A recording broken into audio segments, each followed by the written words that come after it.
Alright everybody, welcome back. You're back once again with Ace Attorney. Let me need to recalibrate my... There we go. My camera before we start. Forgot to do that. Alright, last time we left off, there was a Tiger Man. Hold on, let me look at my evidence. What even happened last time? Oh, I can't look at my evidence. Good morning, Mr. Wright. Good morning, Maggie. So, what do you think is gonna happen today, sir? I mean, same as usual, someone gets on the witness stand, we say, actually, you're the one who did it, and then the case solved. Let's see, what happened last time?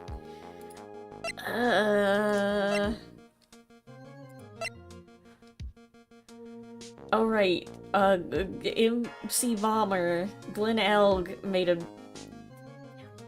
a hacker virus or whatever that shut down the police station. I still have lunch. I forgot to give her lunch again.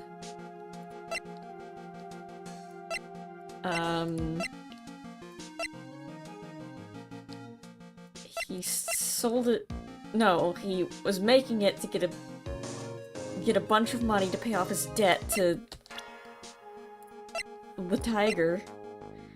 And the Tiger is trying to get a bunch of money because he hit Viola with his motorcycle, and she got in the hospital, and Viola is this guy's granddaughter, who is a crime boss.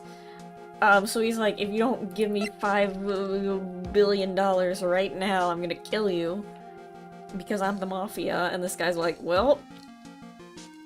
So he gives him all the money, and also he's out of money, so he's like, I'm going to kill this guy because he just won the lottery. So he won the lottery, so now he's not gonna give me the hacker disc. So he poisons this guy, steals the disc and his medicine for some reason. Still not sure where that comes into play. To give to the criminals to wipe the police department's data. It's complicated. Also, I was given a box of matches for some reason. I don't remember why. Yesterday's session didn't go so well, and it ended on a giant mystery. That's true. I'm gonna be honest, I still don't know what's going on. Last trial, did I press? Okay, I had to make sure I pressed the went live button, because I've done that before.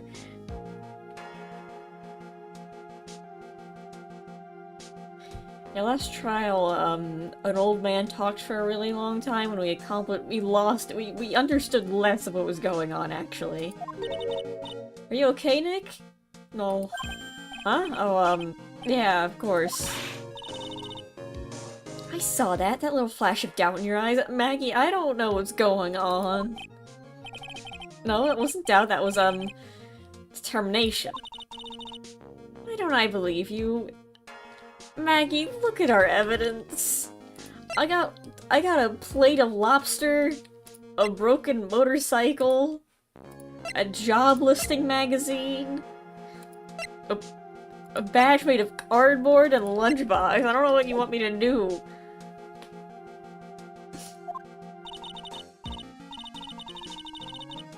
It's nearly time, Maggie. You better get going to the defendant's seat. Roger. Don't let me down, Mr. Wright. I'm counting on you. Hey, pal. Hey, Detective Gumshoe. Pressing Maggie out. She doesn't need that. How'd you know she was stressed? I was watching through the doorway. Oh! You look like you've lost the case already. Show a bit of confidence, will you, pal?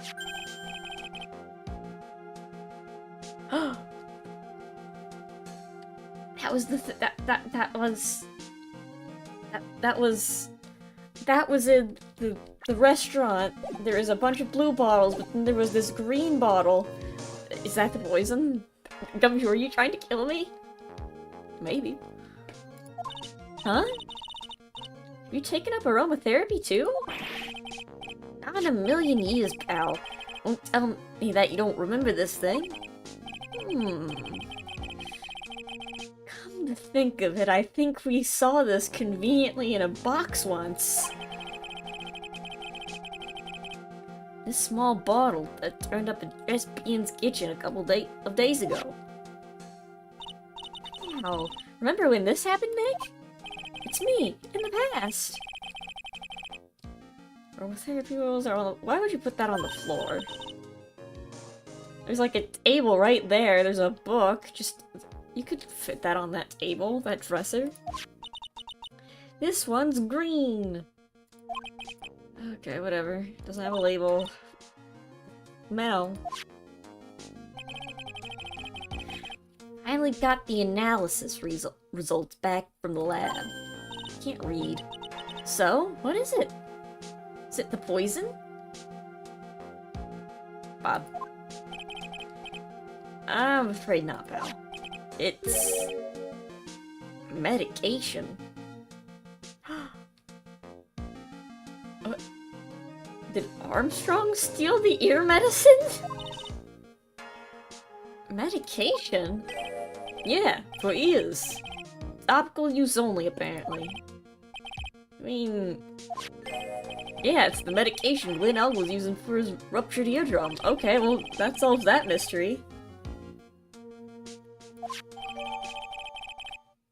Covered in unidentified fingerprints in the kitchen.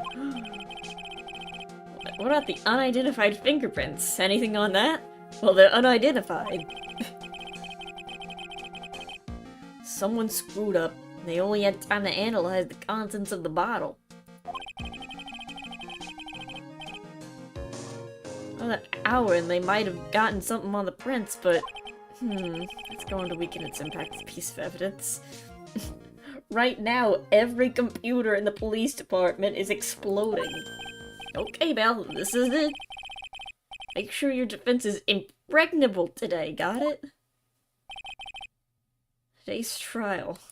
Gumshoe's out here using words like impregnable. I learned that in the dictionary. I'm reading this cool book called The Saurus. It's not got any dinosaurs, but it's got some cool words in it. I'm gonna expose that guy for what he's done, or my name is Phoenix Wright.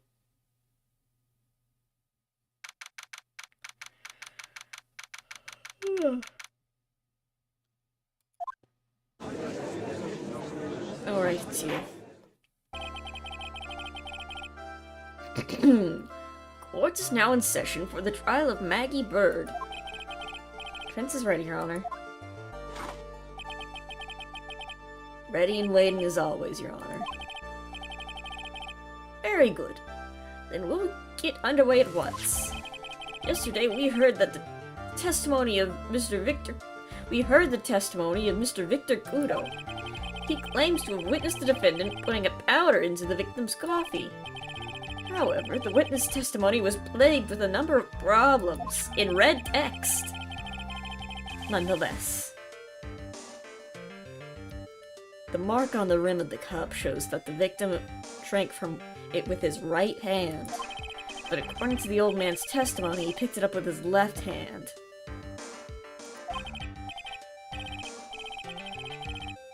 Thank you, Mr. Godot. Furthermore, according to the witness's account, the victim was listening to the radio with an earpiece in his left ear. Yet the victim's eardrum was ruptured, which made him effectively deaf in that ear. It's amazing how many contradictions a single case can have, huh, Nick? I'm about to say something stupid. Allow me to enlighten you, Your Honor. The world, you see, keeps turning, and we must turn with it. You've lost me already, Mr. Godot. Oh my, why do we keep bringing this guy here?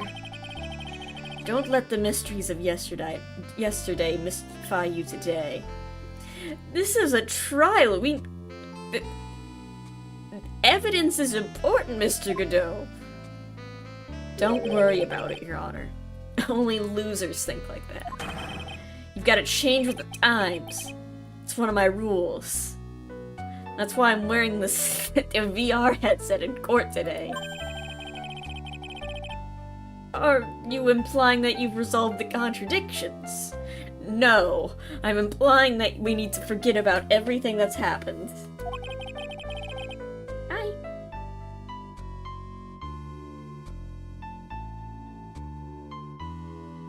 You know the answers to these riddles? Oh, you know the answers to these riddles? The old guy wasn't just throwing seeds in here, he was throwing us off the scent. Today I'll prove it. Very well, let the first witness take the stand. Oh god, it's this guy. Actually, I didn't call you up here. Who are you? Long time no see, Sammy. How are you? I'm doing pretty good. It's a bit windy and rainy out, so I'm hoping that my power doesn't go out in the middle of streaming. Oh, bonjour, everyone. I am John Armstrong, the owner and head chef of Tresbian Restaurant. Gente.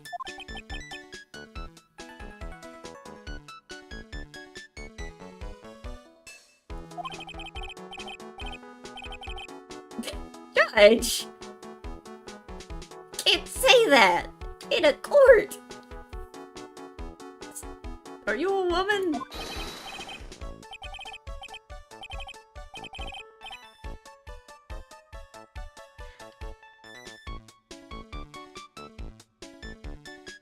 Oh la la, Major!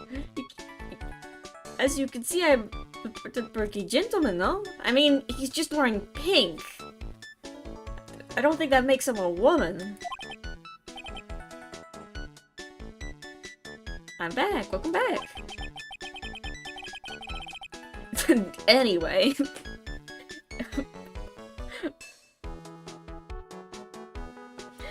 On the day of the incident, you were in Tresbian's kitchen. Isn't that right? Was you, Major? What? I was there? Everything feels right. Great, now no one's making sense. I was on the old Deltarune streams. Oh, that's... I knew I recognized your name from somewhere. Holding a rose in his French. Woman enough for me. Judge moment. Ha. Totally unfazed. Doesn't anything I wouldn't say intimidate, more just confused. Then again, this guy also is known for saying confusing things that have nothing to do with what's going on, so he's used to it. You're on the same wavelength, really.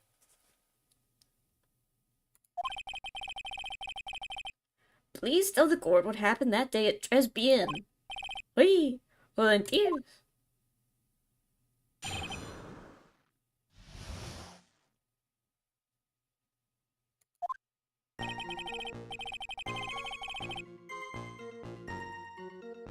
When it all happened, there was just 2 customers in my restaurant. I remember I was experimenting with some new art decos that day. Like having a large mirror between... Oh...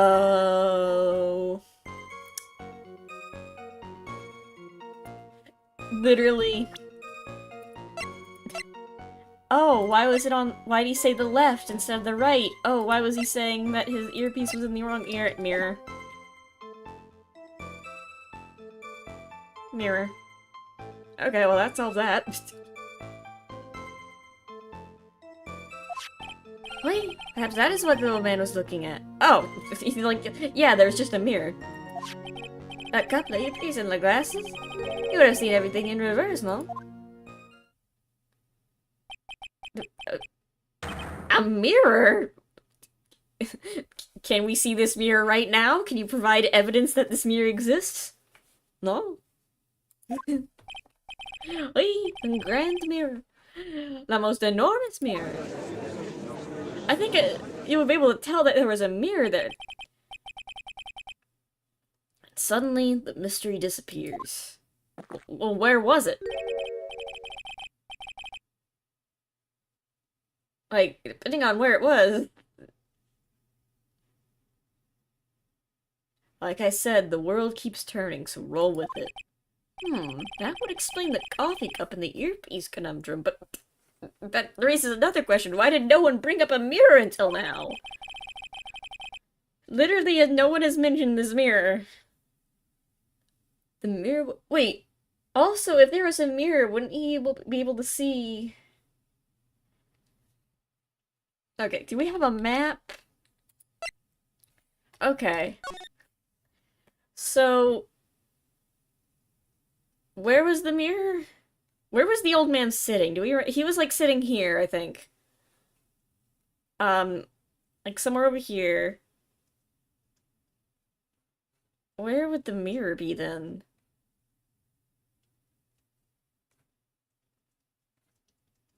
What?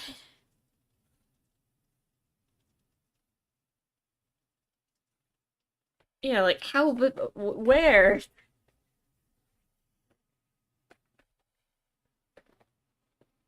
Like, if he was sitting oh, you guys can't see my cursor. If he was sitting on the left table, right seat, and there was a mirror... I don't know. Like, in front of him, I guess? Maybe? Wouldn't he be able to see the woman's face, though? Where was the mirror? I'm confused. What the heck? It's way too... It's early in the morning for this to be happening to me. Now then, Mr. Wright, you may begin your cross-examination. Okay. Where mirror?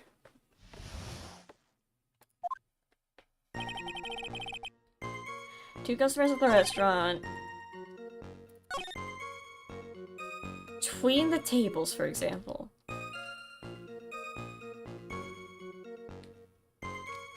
Can you, like, give me a visual example? Like, how big of a mirror are we talking about here?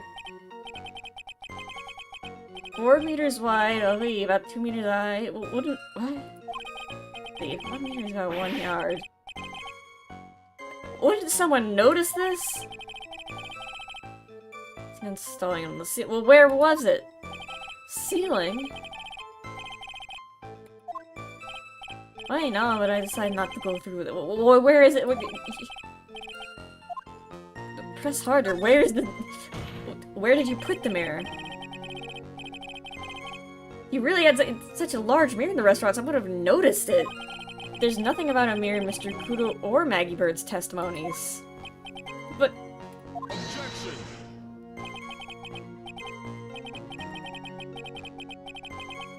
Didn't ask. Well, I didn't know a mirror existed. Someone would... If there was a giant 4-meter mirror, someone would have mentioned it. What? A mirror was delivered just in the day before the incident. Really? As Mr. Armstrong testified, he was carrying out some design changes. Such it turned out, he didn't actually use the mirror in the end.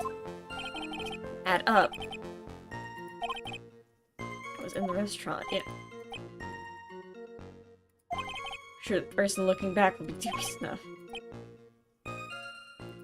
But where was the mirror? Like, what's the perspective? Like, well, where... Normally, I'd expect people to know the difference between a reflection and a real object. Objection. Normally. How does What are you talking about? It's lame, Wright, even for you. What are you saying? What?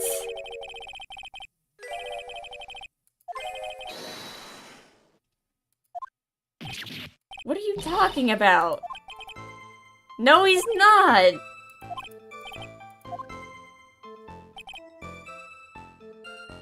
An earpiece.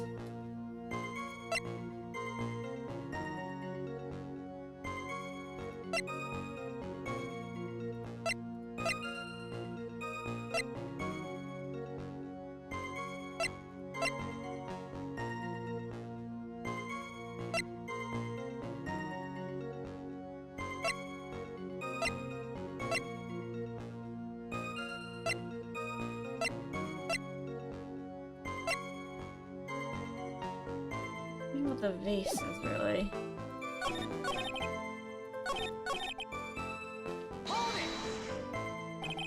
Everything? You have seen everything in reverse. Oi! Yeah, that's how mirrors work. What did he say in his testimony?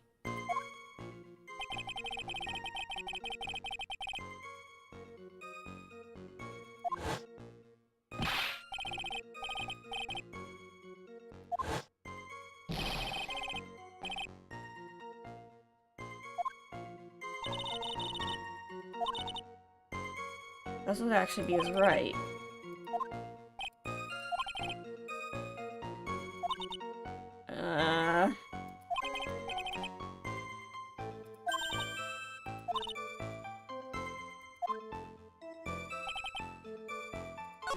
So it has to be something with this. Everything was in reverse.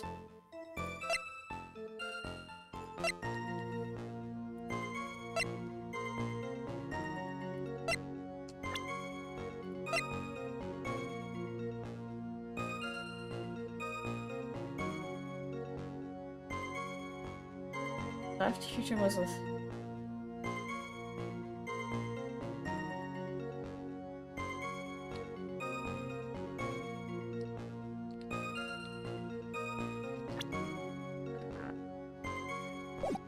Wait, can I see what he said again? Let's see. Let's see. We have to write this down or something.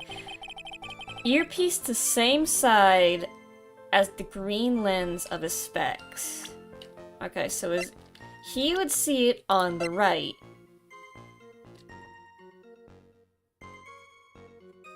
So the earpiece would be on the right.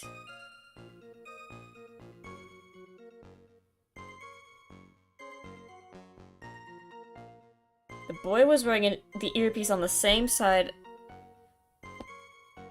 His left eye. So he saw the earpiece on his left eardrum. That's what he saw, and that's why, like, well, he can't be wearing the earpiece because he had an eardrum rupture. But if he saw the left, that also means the eye thing would be on the left. But in actuality, if he saw a reflection, that means the thing would be on the right, which isn't true.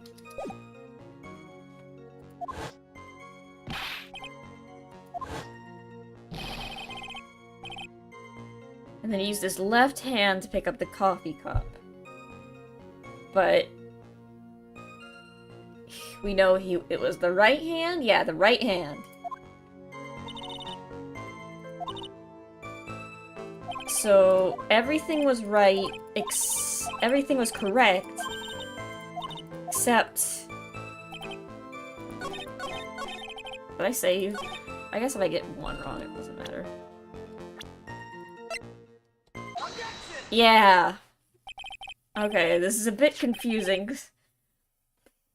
It doesn't help that what we're seeing... It visually is on my right, but that's his left. The coffee cup, the earpiece, and the HMD. Let's think back over to Mr. Kudo's testimony for a second, shall we? Yeah, the earpiece on the same side as the green lens of the specs. So he saw the earpiece on the left and the specs on the left, But if there was a mirror, he'd see it on the right and also the right. Both were on the right, but he doesn't wear the specs on the left. I mean, the right. You get what I mean. It's hard to explain. Well, let's just, yeah, as Phoenix summarized this, I don't know what we were told both the HMD and the earpiece were on the victim's left side. Now, Mr. Kudo saw all of that as a reflection in the mirror, means both the HMD and the earpiece were actually on the victim's right side. Exactamente. You see, Major? Now, as you think about it, it's not so hard, no. Well, it makes less sense now. Nothing makes any sense. All these people in courtrooms do is speak nonsense, including the prosecutor. Especially the prosecutor. I don't understand anything.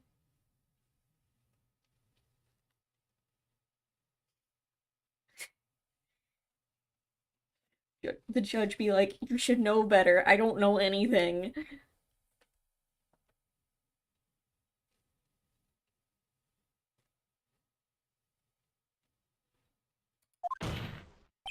Mr. Kudo really did see everything in a mirror. Why is that the HMD is now on the wrong side of his head? Order! Order! Mr. Wright is correct, I think! Hold on, let me try to think about this. Okay, left, right. If the witness genuinely observed the victim reflected in a mirror, then we would expect the victim's eyepiece to have been on his right side. Your Honor, don't worry about it. How bitter. Wright, you should have tasted bitterness. It'll calm you down in no time. Talking about your coffee or something? What do you... Again, you continue to make no sense. You don't understand the way the witness thinks. What? How he thinks? For this, I presume. Broke the vase. Sorry, apologies. I mean, Mr. Kudo's sworn testimony? Exactly. The old man's has one very gracious habit, other than throwing seeds. More of an impression something makes, the more muddled his mind makes it. The most striking thing about Mr. Elg? Clearly it's the victim's eyepiece. That's my point, the old man strikes again. Mr. Elg. Well... So we've continued to get nowhere with this, is what you're saying. Mr. Elg's H&D made a big impression on the old man.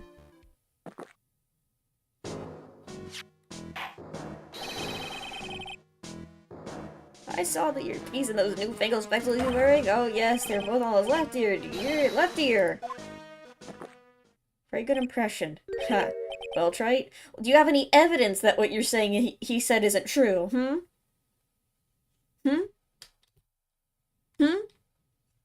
Idiot?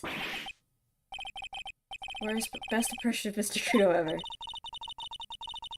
thought he was old C there for a minute. But it was good. Yeah, maybe you should do this instead of practicing law. Probably better for everyone involved. Enough. I must agree that yesterday's witness was irresponsibly rash in much of his testimony. Bad luck, Nick. Looks like the boil of a contradiction you found is just a... What do you... What? Even Maya's not making any sense. A mirror can't be beaten by a handful of seeds, nor can a lie. So, what exactly was the old man looking at? Fill us in, Mr. Armstrong. Go on, tell the court. We're all ears. Well, what was the point of even bringing all this up then? Oh yeah, I can explain. Please, if you will look at the plans of the restaurant. Oh, thank God, 4 plans. Thank God, we can finally figure out what's going on. Hello? Is everyone sitting comfortably? Okay, the victim was here.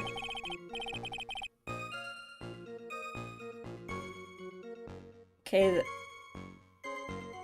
if he was in the middle, he would... That's not how mirrors work.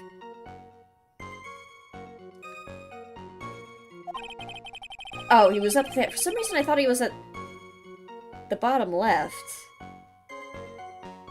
There was only one seat from which you could have seen the image of the victim. It was the seat where the table of the next to the victim, the old man sitting. I can't even read. I'm not even bothering. This guy's not making any sense. After that terrible incident occurred, I moved the mirror so it was not in the way. And naturally, I did not touch anything else.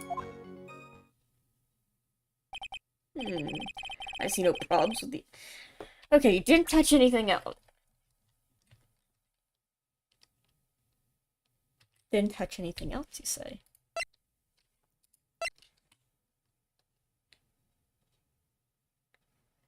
Aren't you like a pickpocket? Do we have evidence that like I can...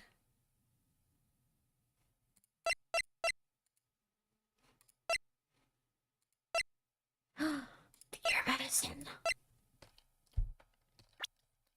It's like in his profile... Large debt and prior convictions for theft. Okay. I see no problems with the explanation we have just heard. Able next to the victims, Mr. Udo could have seen the victim in the mirror. Okay, let's see. He was... Oh, also, let me look at the... Look at the crime scene photo. If he was sitting there, why is there a vase? I guess they could have just put a new one up.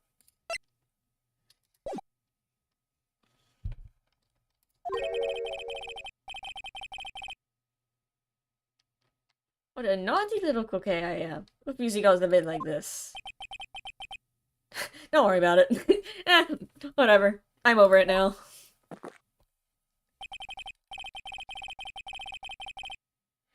We can keep up, except for the guy breaking in a cold sweat over there again.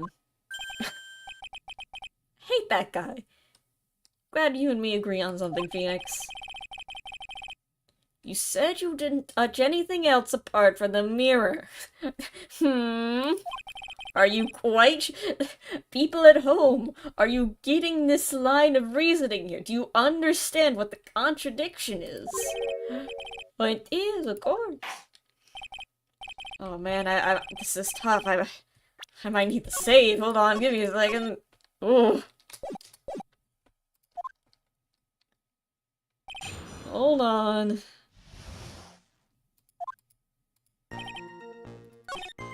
So, they're just trying to trip me up with the mirror thing.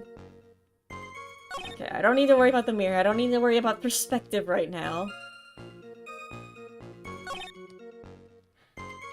Okay.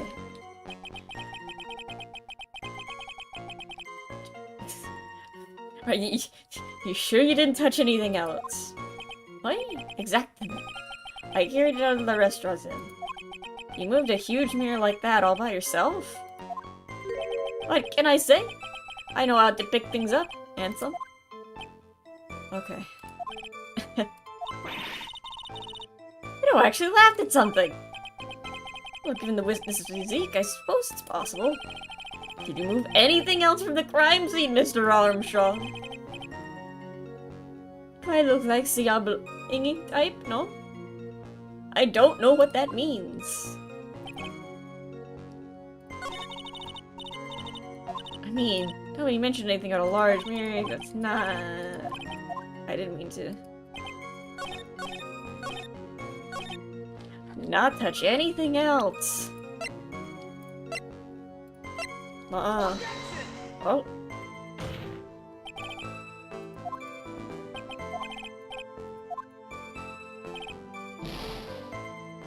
No. Not touch anything else. What else? A badge. That was afterwards. Lottery? He stole a lottery ticket.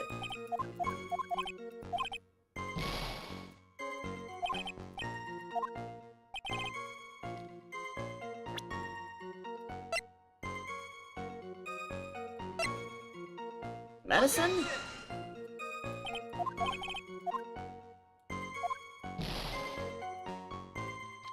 Right. Okay. They were like, oh, you didn't touch anything else, so...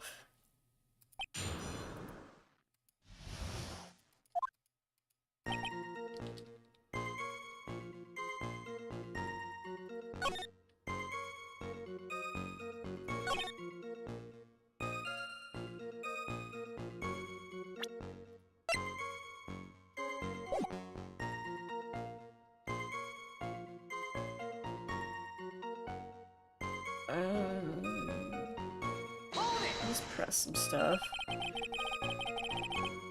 Phoenix. Why, monsieur? It's obvious, no? You look at the plans, you'll understand. Present the bottle. Yes, I presented the bottle. Maybe I did it on the wrong one?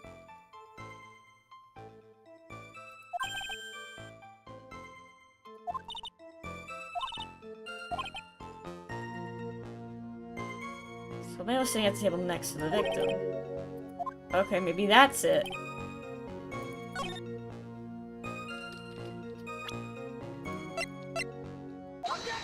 Ah, it's because there's a vase. That's...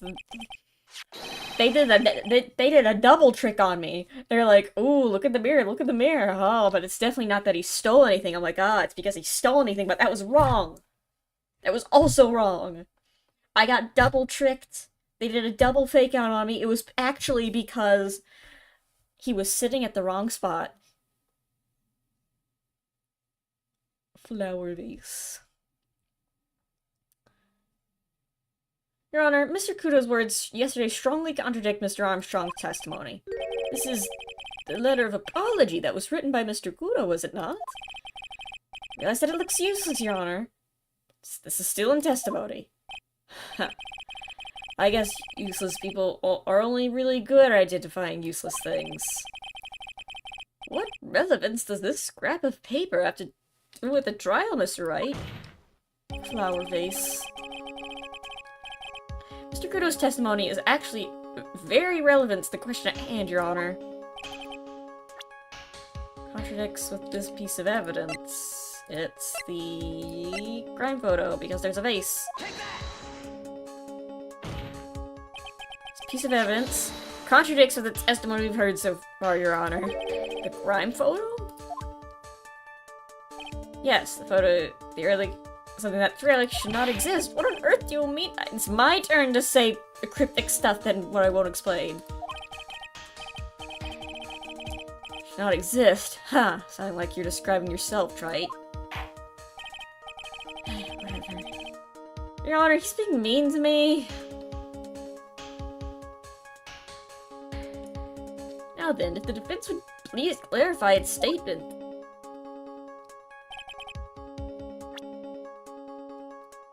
Vase.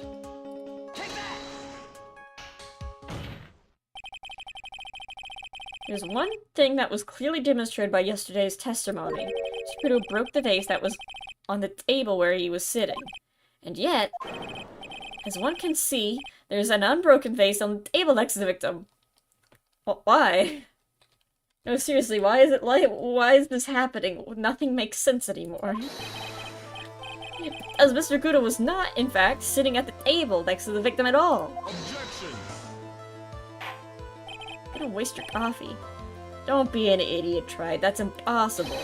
See, that seat's the only one Kudo could have seen from the victim's reflection. Hold on. I'm having a stroke. That seat's the only one Kudo could have seen the victim's reflection from. Exactly! There's only one conclusion that we can draw from this contradiction. There's no mirror in Dresby in that day. Testimony, Mr. Armstrong, is an elaborate lie.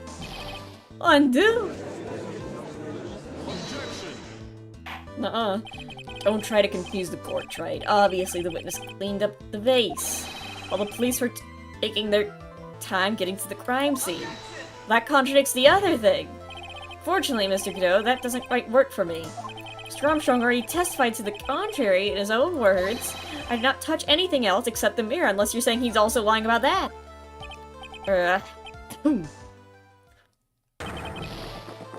Hold on, I'm overeating. I need to drink coffee, this will help. Well, witness, what do you have to say for yourself?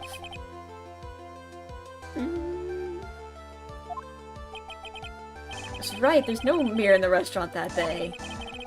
In light of this revelation, we will return back to the original problem. Let's get back on focus. What even was the original problem? Why did the victim have an earpiece in the ear when she couldn't hear? Riddle me this. We get one shot in life. There's no turning back. Pulls out a gun. If you want to claim that the mirror wasn't there, Wright, then the problem is all yours. How would you explain what the old man saw? I can answer this. Hold on. Let me say it again, because I don't know. I don't know. You going to be okay? You really saw this guy? No. There's more than just one contradiction, Maya. What do you mean? You know what Maggie told us? Gotta be honest, no I don't. What did she say? There was another man at the victim's table. Oh right, there and there was another guy. And there's a sample CD on the victim's table. And it all was in the face of Mr. Kuto's testimony. I think I know the reason why nothing in this case is adding up. You do? I do? And that other guy was me. Actually a Dr. Jekyll and Mr. Hyde situation going on here. Or is it the other way around?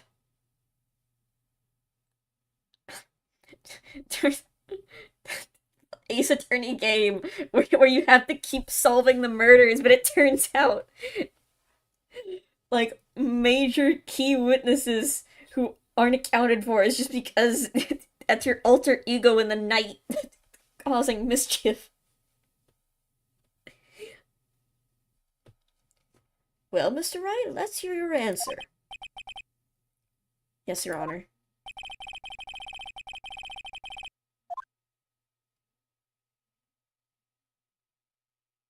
Huh?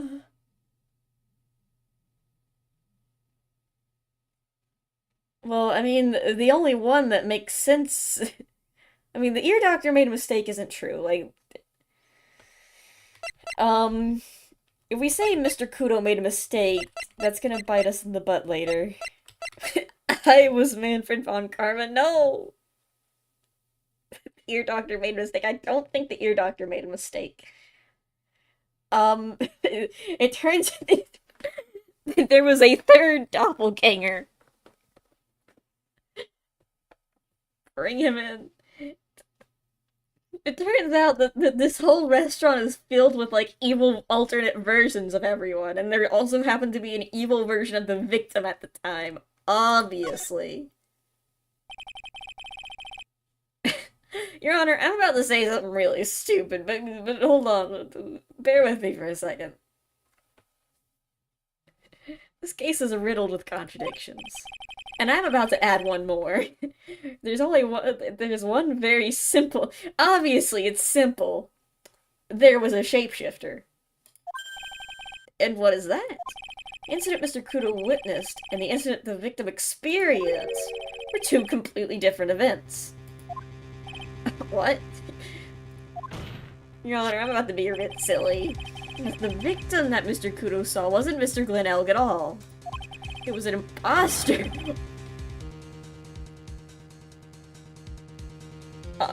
Your Honor, there's an imposter among us. Phony pretending to be Mr. Elg, obviously. Obviously! Unlike the victim, there's nothing wrong with the imposter's left eardrum. Now you're probably asking yourself, why would this be the case? I don't know. Why was there a shadow version of me showing up in court defending my client? Your guess is as good as mine. So he ended up wearing the earpiece in his left ear by mistake.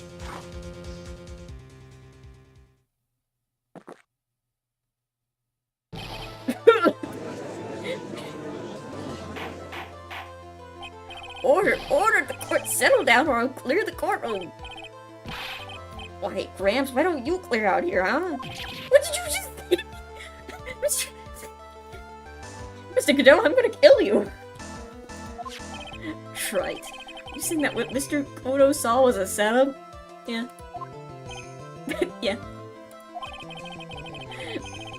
Someone pretending to be Glenelg and acting out the whole coffee poisoning.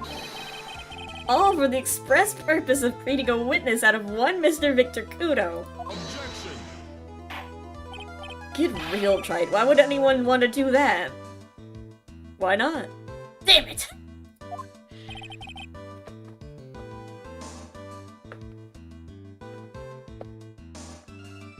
Isn't it obvious? No! Yeah, that's right. It's my turn to confuse you now. Oh, how the tables have turned, Mr. Godot. The thing Mr. Kudo was most insistent about in his testimony was... Servant girl brought in him some Giappuccino, but she put something in it. That's the servant girl, right in the defendant's jar. I remember her well. It's so hard to believe, but... Wait, hold on. I think this guy might be onto something. It's like, wait, Your Honor. Can't be serious. No, hold on. Hear him out.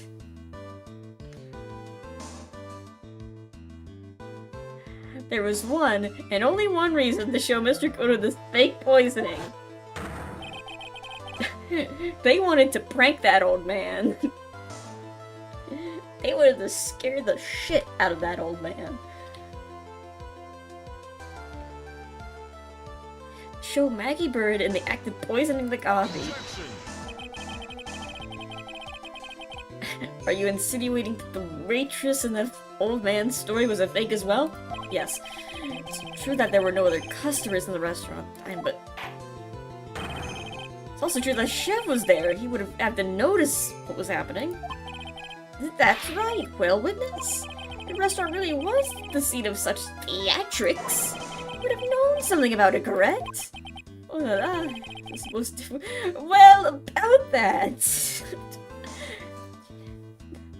I probably should have mentioned this before, but, my restaurant is a hot spot for doppelgangers and shapeshifters. No, it's quite simple. All you have to do is testify. You're under oath after all. It's not like people... Yeah, obviously you can't... Obviously being under oath is a threat. It's not like people lie all the time in court without any consequences. Was there, in fact, a phony at being that day? Was there a doppelganger, a shapeshifter, skinwalker, or anything of the like at your restaurant that night? Or day? I don't remember what time it was. The defense demands that Mr. Armstrong tell the whole truth about what happened. Yeah, where are the doppelgangers, Mr. Armstrong? You will accurately explain in detail how many shadow people are in your restaurant. Boy, hey. That rose has a lot of petals.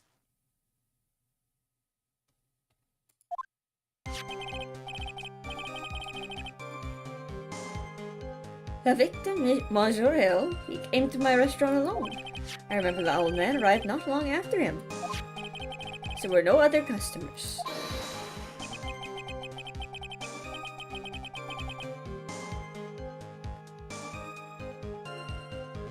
When he got word he won the lottery, Mom, Elle became very excited.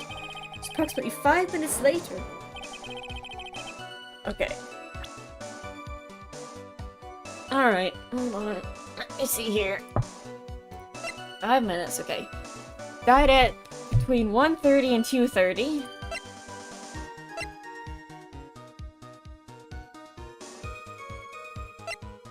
Okay, that adds up, actually.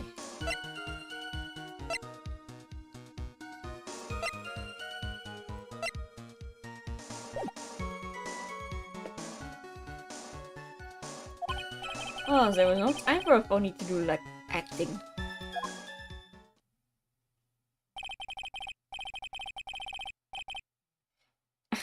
Wait, hold on. So there was no mirror?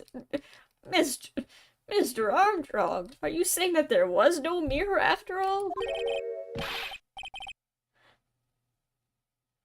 Chevaux demand pardon. Forgive me, Your Honor. I lied because I wanted this mess to be cleared up quick. You said, no, I just lied so it would go. I'm trying to speedrun court, that's all.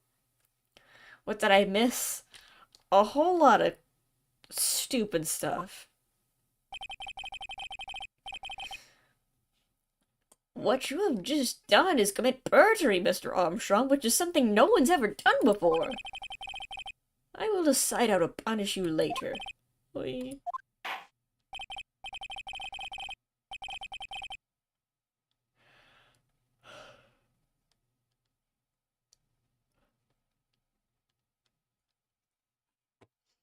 Hold on, I need to get a drink of water. I'll be right back.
Okay, I'm back. I'm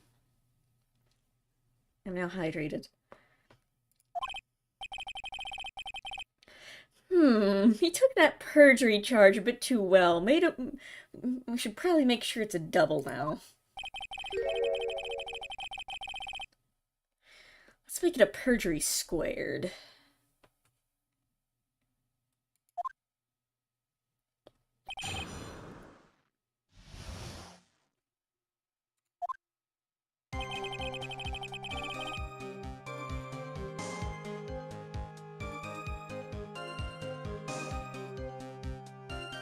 Okay, is the restaurant alone? That makes sense. Old man arrived not long after him. No other customers. No, let's press on that. None? So your only customers was Mr. Kudo and the victim. Objection.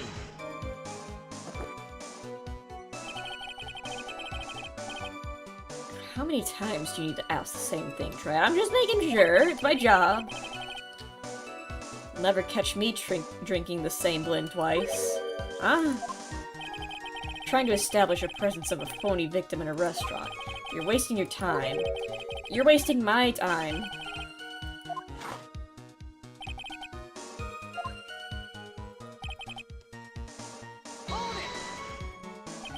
You see him? Oh, I was in the kitchen. I heard him. Remember him shouting, "Yes! I have $1,000,000! Hold on. Alright, that adds up.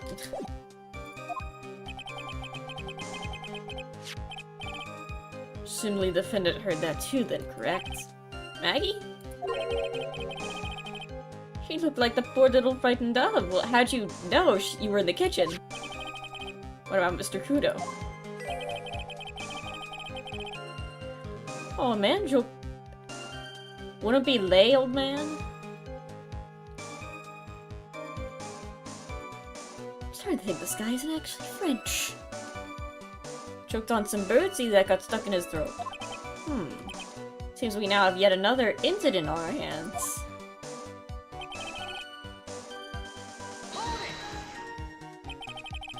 And what were you doing at that point?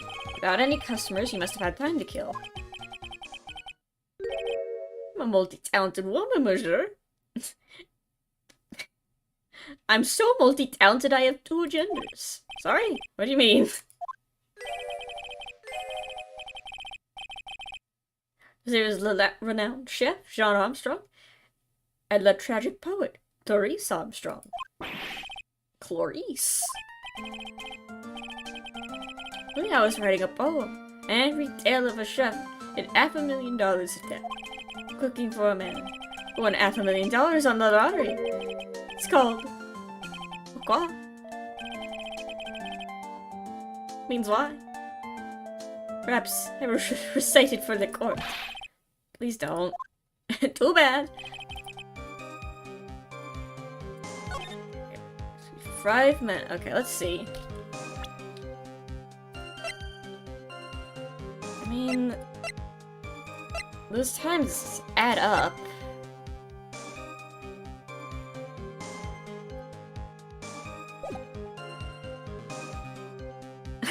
I'm so multi-talented, I have 2 failing businesses.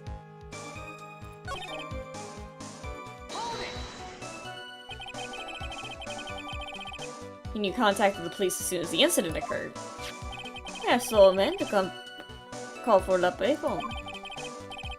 By your own argument, Wright. The purpose of this phony victim's performance was so that the old man would see it. In other words, if the incident occurred, this opportunity would completely disappear.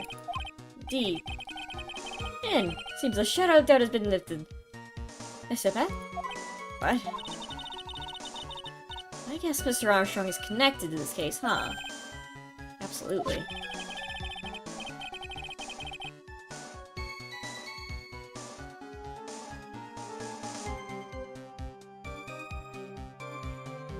Someone was impersonating.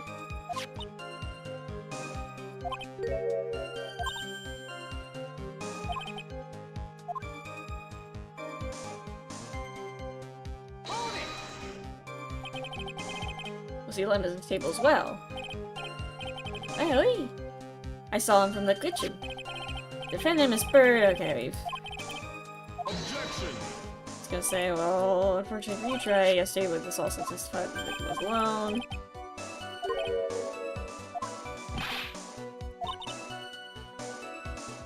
What are you talking about?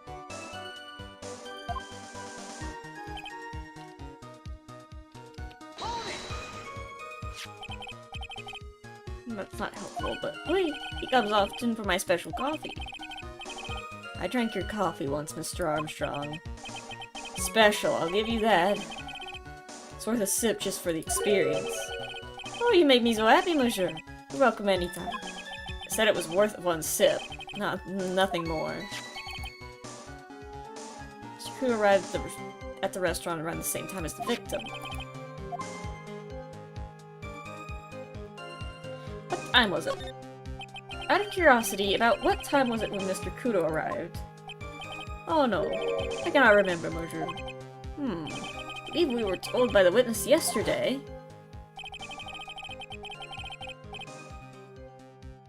2:25. Scary old man, sir. This happened about 20 minutes after he arrived.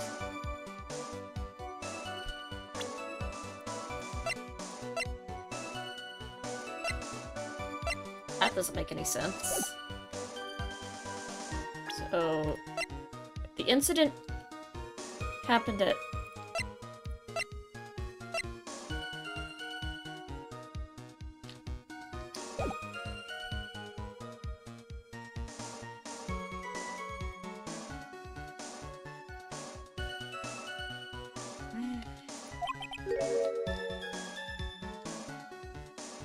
Aha! Aha, aha, aha. Aha.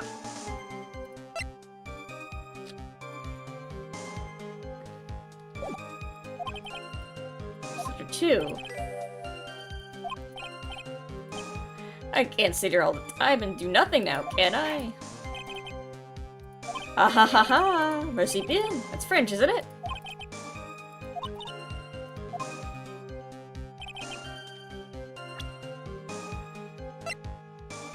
You idiot. You fool. Contradiction. Someone just stole a few of my Ace Attorney bracelets and necklaces. Oh no! I'm so sorry to see that. To hear that. I guess I also saw it because it's text. Sorry. So sorry to hear about that. Hope someone finds them. Either the bracelets or the criminal. And then we can do an Ace Attorney style trial on them.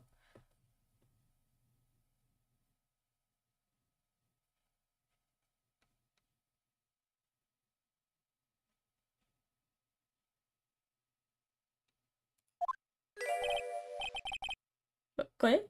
What do you mean? Time of the question. The victim was listening to the radio in his with his earpiece. The show was listening to was Millionaire Radio. Each week they announced the winning numbers of the $500,000 lottery ticket. Wait, that must be La Chauvin. Monel was listening to.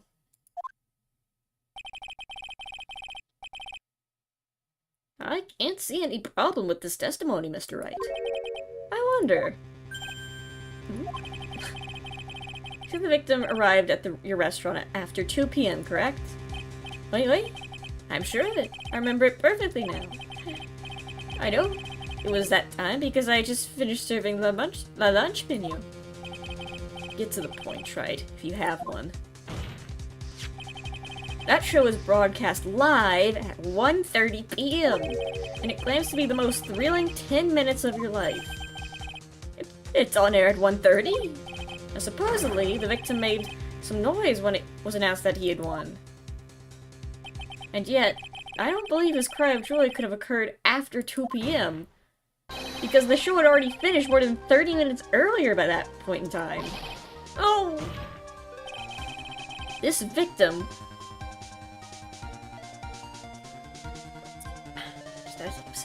This victim we've been told about has done nothing but the impossible. Listen to the radio with a ruptured eardrum, catching a show that was already over. There's only one conclusion you can draw from these facts. This victim was an imposter acting out the poisoning 30 minutes after the real murder. Yes, there were 2 Glenelgs in Thespian that day. The real Glenelg, now dead, having been poisoned by the real killer. Well, where do you put it? Actually, I'm not gonna ask that. That's for the prosecution to figure out, or ask. And the phony Glenelg, acting out the events for Mr. Kudo to witness. It certainly seems that way. I mean, if that wasn't the case, how would you explain that time discrepancy? Quite the performance, Wright. You were almost on a roll. Sadly, you lack the rock-hard foundation of rhythm to build your song. What is this, Music Theory 101? Let's recap. According to your imaginative theory, it's now just after 2 p.m. Phony Elg is performing a play for the benefit of Mr. Kudo. I love that song. How do you explain, then, where the real Glenelg is? I just, look at the...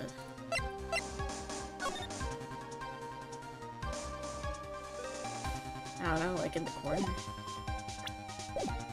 I don't believe I have to expel this out for the court. However, at the time the real Glenelg was already dead. That's certainly the obvious conclusion. Objection.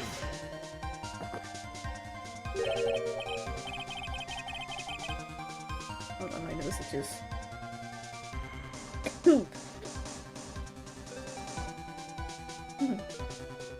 I'm okay. Thank you, Wright. That's exactly what I was hoping you would say. What? Now, I presume you can prove this theory of yours? Can you explain where the missing corpse went to? Missing corpse? According to the old man's testimony, there was only one other customer there. That customer was the phony Glenelg. And where the killer hid the body of the real victim?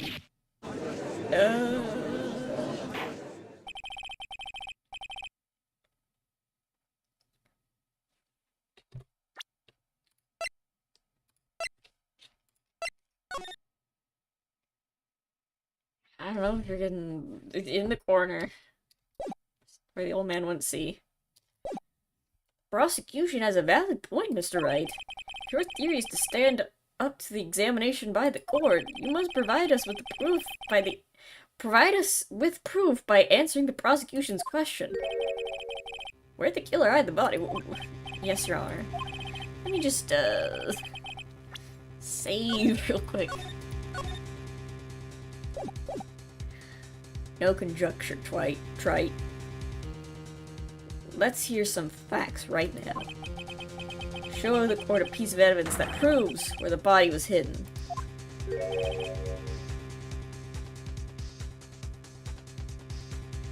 Evidence?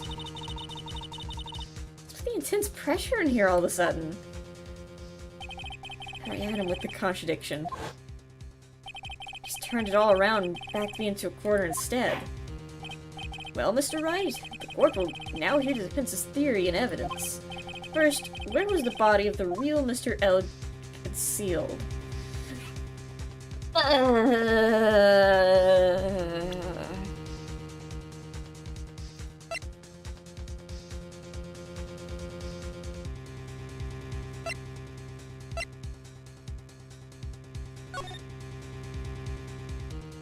Well, he couldn't have put it outside because people would see.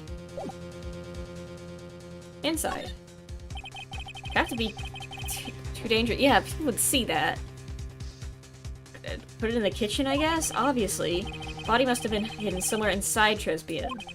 Interesting. Where could the body have been hidden inside a restaurant? Perhaps you would care to show the court these plans, Mr. Wright? Couldn't have been under the table like I was hoping. Because, you know... I'm like, oh, they hide it under the table because, like, the table covers don't go down that far. In the kitchen! Thought he was in here! I see. Nice, but the real question is, can you back it up? Uh-oh.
Medicine?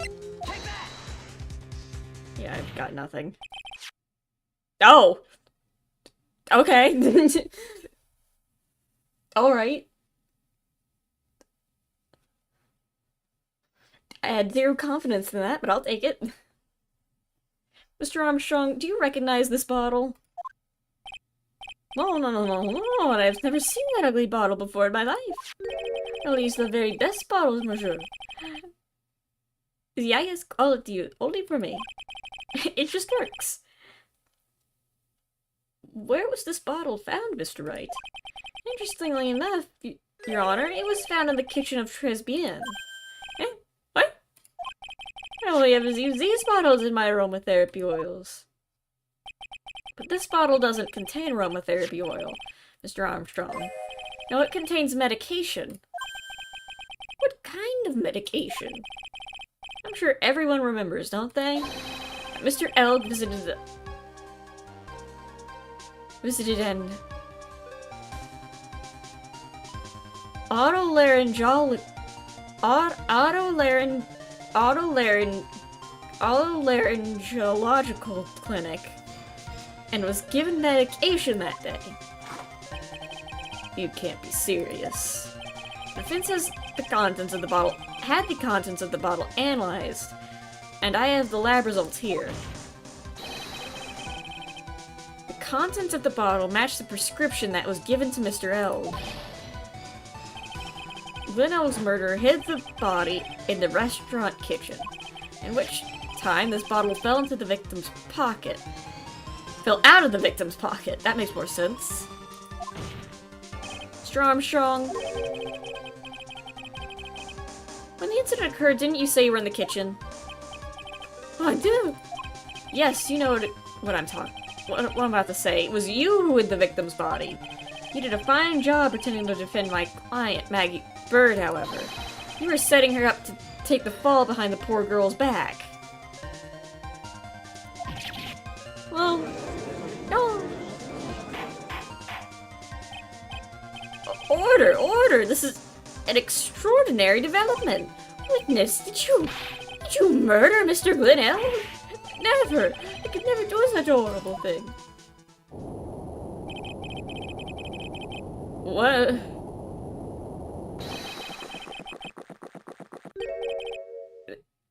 Is that normal for him? Is he supposed to... I think he's like... I think his database just crashed or something. I think he's like...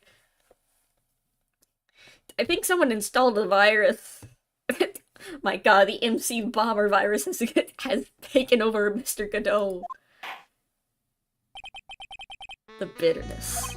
Every time I get lied to, I always... The virus is taking effect.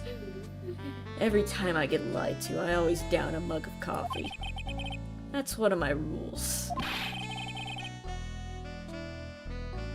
Do you have the slightest idea how many cups you've had by now? I don't like to do the same to the person who lied to me. I like to take them down with my empty cup. Listen up, chef.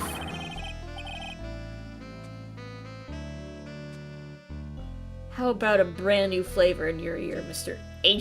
my H-deficient friend? What does that even mean?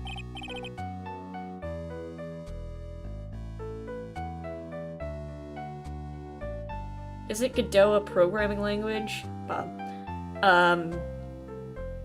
I think it's not a programming language, I think it's like a game engine. I think it was made after this game, though. Then again, I have to look it up. If it was the pardon, please, you must hear me out. It is a trap, listen to me. Por favor, that's Spanish. Yo hablo español, Mr. Armstrong, and por favor is Spanish. I'm only gonna ask you once. Did you kill that guy? No. Oh, well, case closed. Oh, no, absolutely not. Let's hear it. You've got one shot. Do not miss your chance to blow. This opportunity comes once in a lifetime. Yo. Right, Gramps? Witness? The court will permit you the chance to make one final statement. If you lie under oath again, I swear to God, Mr. Godot's coffee mug awaits you. I'm allowing a man to assault you with a coffee mug. And I'm going to assault you with this gavel. Laws don't apply to me either. Way is clear. What do they always say in the movies? I've got a bad feeling about this. That just happened. Very well, begin your final testimony, Mr. Armstrong. Confession. It's true. I hid the body in the kitchen. A man forced me to do it. I had no choice. I had to go along with him because there was a reason I could not refuse. But I did not kill him. I swear it. You must believe me. You were forced? By who? The killer. I cannot say, or I will be erased. Let's try a different question then. When Mr. L died, was he really the only person at his table? It was... There was another man. I knew it! The most obvious thing is true! Maggie was telling the truth, no way! You may cross-examine the witness now, Mr. Wright. There's just one more thing I need to do. I gotta break this guy and get him to tell us the name of the real killer.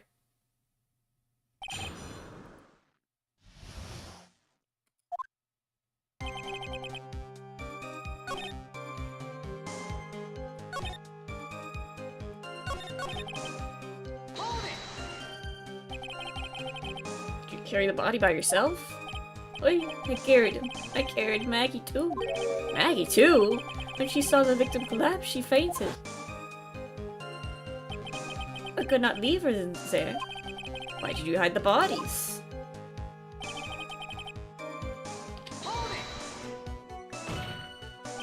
What man? Who is he? Oh, no, I can't say. I fear for my life. I'm really scared. You'll just have to put the words in his mouth, Nick. Yeah, you're right. If you won't tell me, I'll tell him.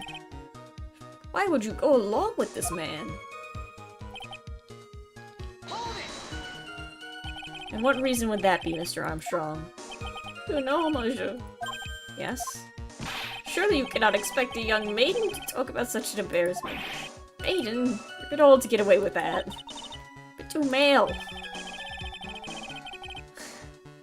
Can't finish the cross-examination without establishing his reason. Okay.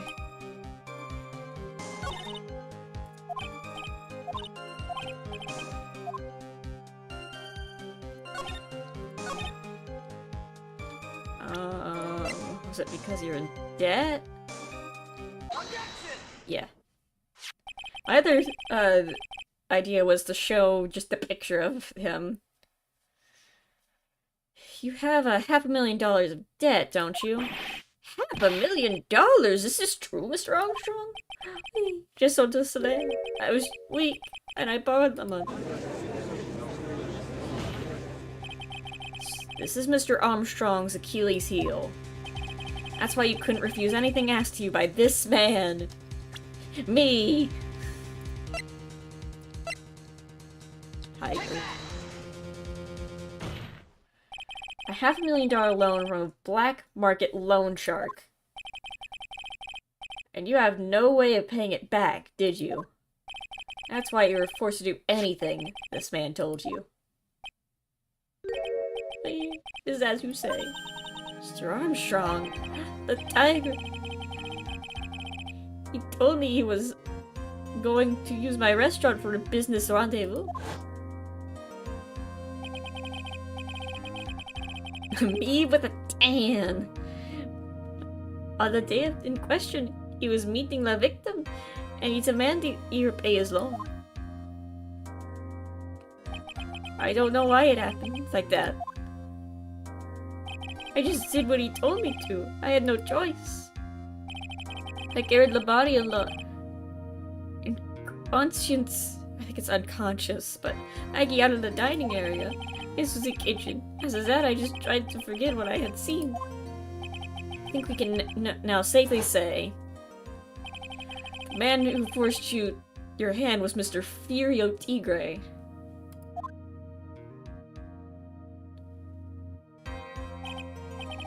I do have one further question for you, Mr. Armstrong.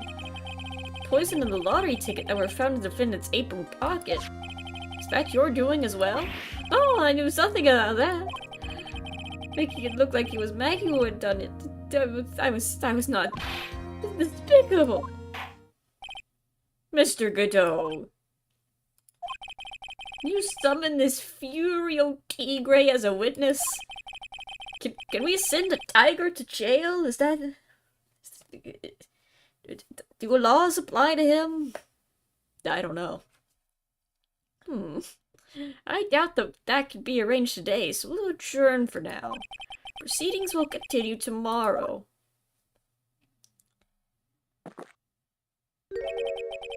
"30 minutes. What? Trial will go on. I'll see to it myself. I need half an hour to get that guy on the stand. Not a minute more. Ow! Don't sit back and relax yet, Wright. No one knows if that chef is really telling the truth or not. This trial could still go either way. Very well, your request is granted, Mr. Godot. We will resume once Mr. Tigre is ready to take the stand. Well, looks like Mr. Godot is about to do a witness collecting speedrun.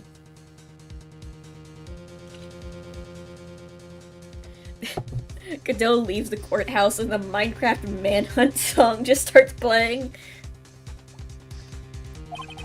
Till then, court is adjourned for a 30-minute recess. To be continued.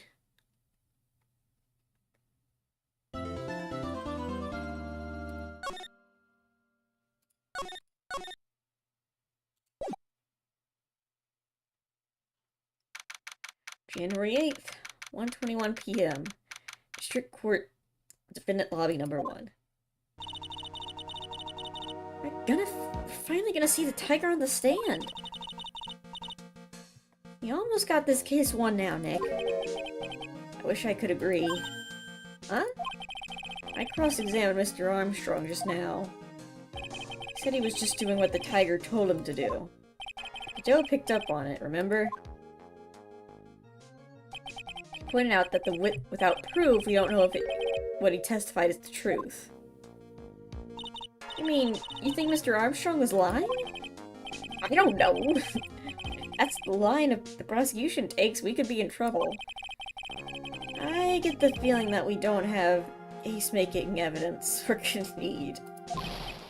Hey, pal! It's me, here, with the case-making evidence! Detective Gumshoe. What are you so chumpy about, Detective? Your hair's standing on end. Hey, that's the pot calling the kettle black, little Miss Top Knot. It's not a top knot. Never mind the hair. Just calm down, alright? I can't stand still when I don't have a job to do. I kinda get wound up. No kidding. Gotta have something for me to do, pal. Anything. Well, I need some convenient evidence to turn this case around. You wouldn't happen to know anything about that, would you? Hey, I'm gonna take a jog back down to the precinct. We get some prints analyzed for you if I've got an hour. An hour? Trial would have reconvened by then. But Nick, you still don't have a really decisive piece of evidence, right? Fair. True. That's some kind of trump card to pull out of the bag. We're really stuck. Said you could get some fingerprints analysis done in an hour? You bet! In that case, would you mind checking the prints on this for me?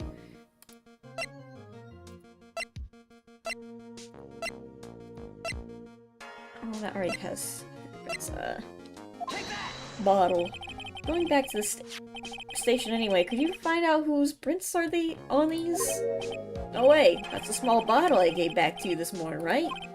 Yeah, I think it's time we solved that last mystery of who the prints on it belonged to. Sure thing, pal. Actually, that's been gnawing at me too. Small bottle given Detective Gumshoe. Okay, I got this. I'll get this off to the lab right away. Just make sure you don't lose the case before I get back. Yeah, I can stall for 30 minutes.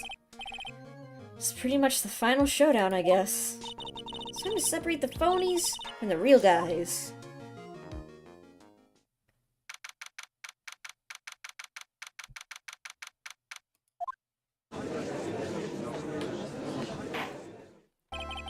Court will now reconvene. Mr. Godot, did you find this Furio Tigre?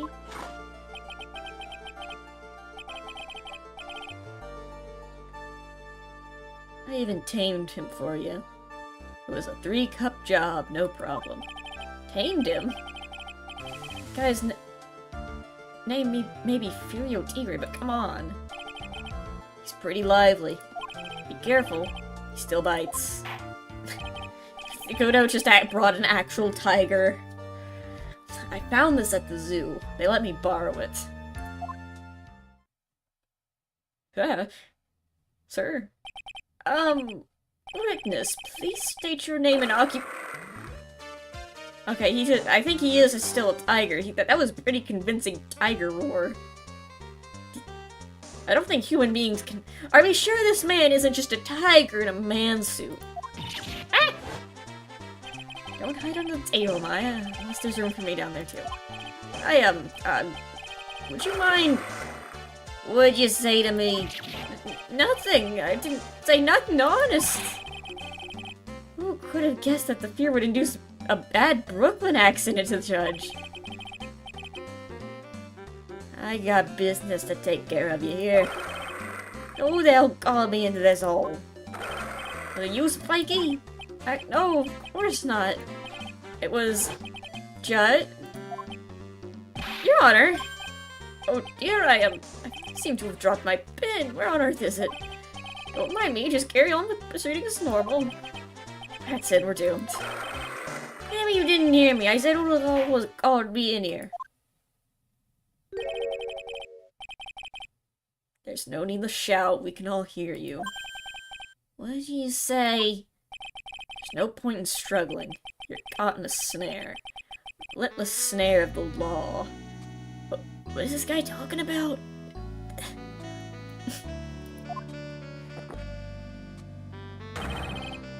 And I'm the one who hauled you in.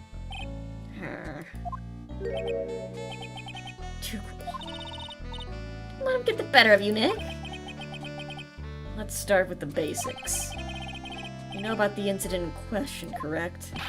Incident? I didn't know nothing about no stinking incident, Mask Boy. You mean you didn't attend the previous trial of Maggie Bird? Maggie who? I got more important things to do than watch courtroom dramas. Of course! Well, perhaps you could give us your testimony then? Please tell us about what you did on the day of the murder. Phoenix Wright. That's me. You was the one who set this up, didn't you? You's gonna go regret the day you ruffled the tiger's fur. You know what I'm saying? I'm in danger. Get equipped, Nick.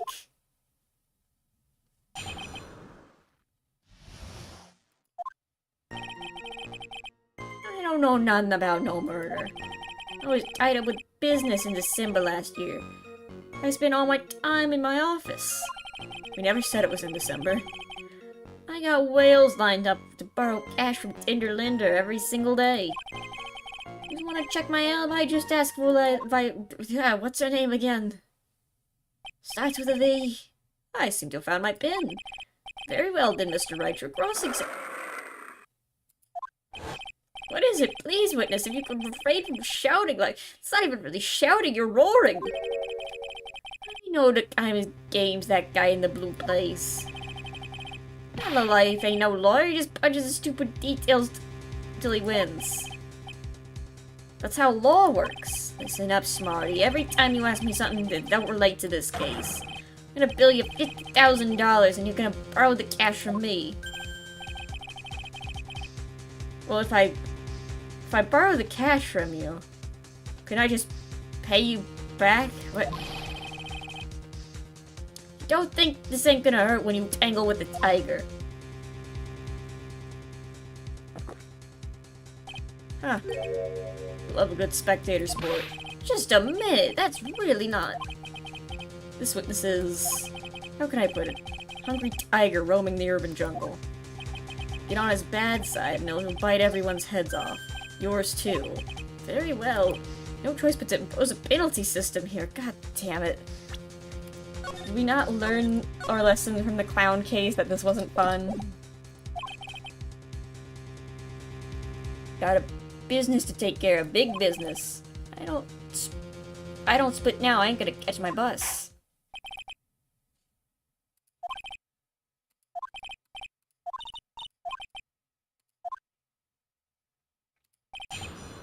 Okay.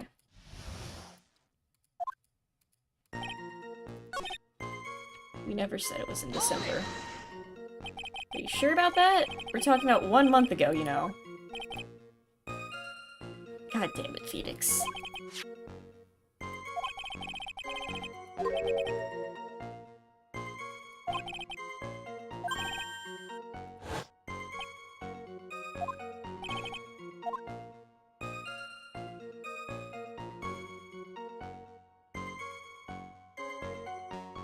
Didn't know anything about the murder. How do you know it was in December? Mr. Tigre, what do you want? Alright, if you wouldn't mind going into a bit more deep.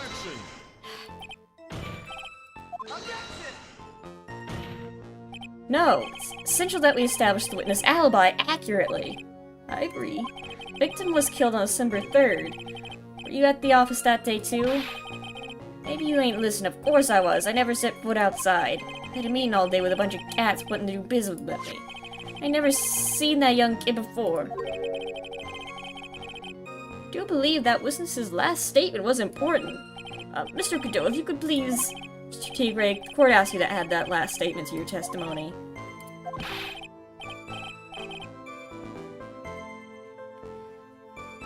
That ain't all beat you. Be a man, Your Honor, and ask him yourself.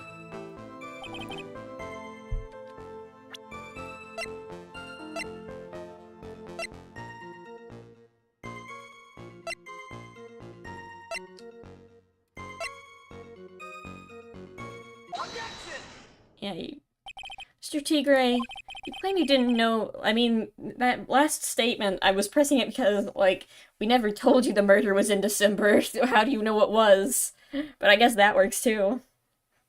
You claim you didn't know Mr. Glen Elg, but it appears that Mr. Elg knew you. What? Mr. Elg left this little note on his calendar. Meet with the tiger. And the date? December 3rd. December 3rd? That's the day of the murder. So, Mr. Tigre, I submit that you did indeed know Mr. Glen Elg, because on the very day of the incident, you met with him. Take another sip.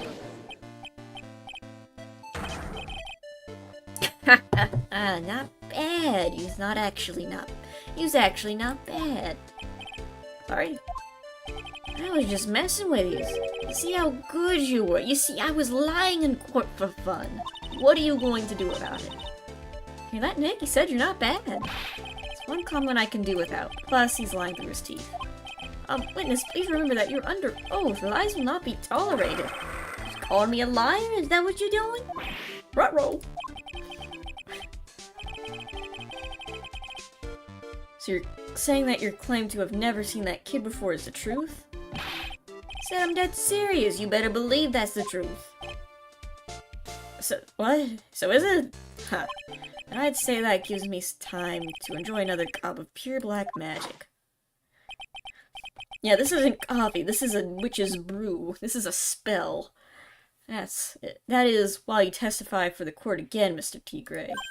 Oh yes, would you mind indulging the court, witness? Never actually met with the victim? That's gotta be a lie right there. Simon nailed this guy. In fact, I'm about to right now. What button is it? There we go. I ain't no liar. I've never met Glen Elg. There was some lame guy with that name. I wanted to borrow cash from me. Set up a meeting with the guy at my office, Tinder Linder. Waited around for him, but he ain't ever showed. He never even been to Trisbit and join you. Is he here? Nuh-uh. I see. It all seems pretty logical. He had arranged to meet with the victim, but he didn't show up. I've heard it's pretty hard to keep appointments when you're dead. Very well. You may begin your cross-examination, Mr. Wright.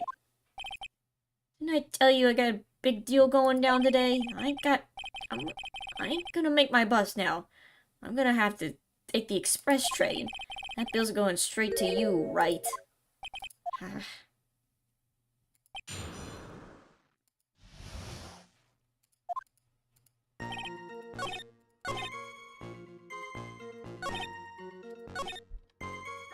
Never been to Trisbian. There was matches at your office. Mr. Tigre, is there something you'd like to tell the court about these matches? Matches? What are you talking about? We found them in your office at Tenderlander. They're from that restaurant. What? You've really never been to Trisbian before. What was the book of the restaurants and matches doing on your desk? You always been snooping around in my stuff now too, wise guy?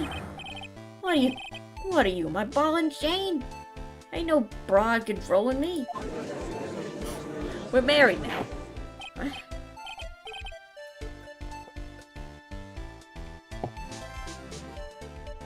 Order! Order, well, witness? I think it's time you started telling us the truth, don't you? I'm sorry, I'm so terribly sorry, forgive me. I ain't no pussycat, I don't go back on what I said. But okay, I was at the joint that day. What? Well, listen good, alright? I might have been there. I still ain't never met the kid. Well, well. Looks like an order just came for another testimony. It's close to proving it was him. He did meet Glenelg that day. He did put poison in his coffee. Must have.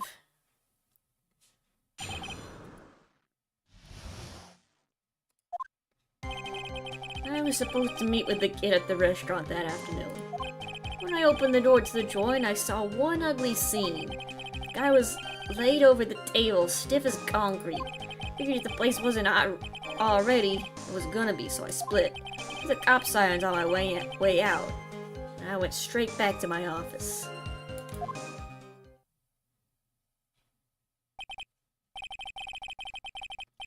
I see, so you didn't actually meet with him in the end, then. Well, Mr. Wright, your cross-examination, please. Yes, Your Honor. Hold it! If I wait around here any longer, I ain't gonna make it the normal express. More stupid questions. No problem. Anytime Tripe presses you onto something irrelevant, I'll see he pays the penalty. Mr. Godot, that's my job! Your job is to slam that little hammer of yours and call a guilty verdict. So do it. Yes, sir. Special Express ain't cheap, right? Just so yous know. Just so yous know yous paying. Oh man, doesn't the rule of the law mean anything around here? Okay. So we're allowed to press something, but it can only be relevant. Supposed to meet with the kid at the restaurant that afternoon. So that makes sense. I opened the door to join. I saw one ugly scene. Guy was laid out over the table, stiff as concrete. We thought the place wasn't hot already. I was gonna be, so I split.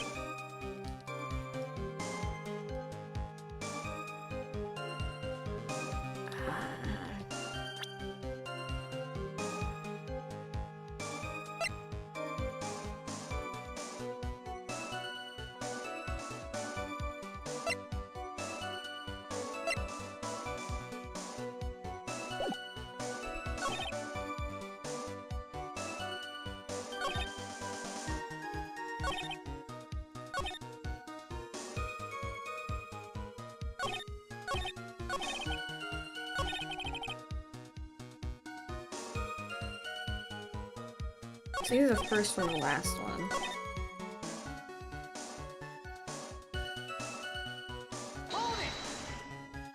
So the meeting wasn't due to take place at Tenderler at all, then?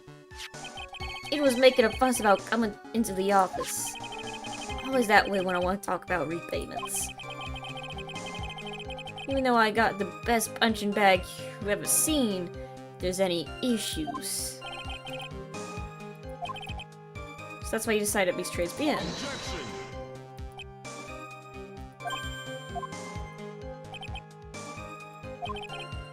What?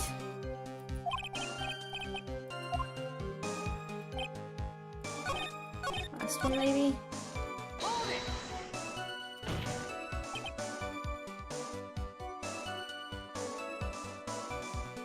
I should have saved.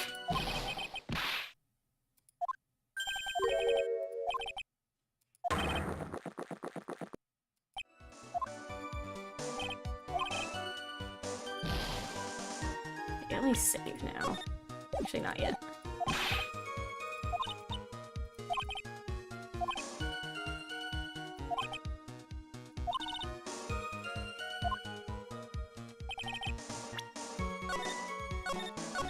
What did I miss? Okay, what'd you see? Ugly scene? What do you mean? Objection. This witness had already told us, right? You know what? Screw this. Actually, no, let me sit.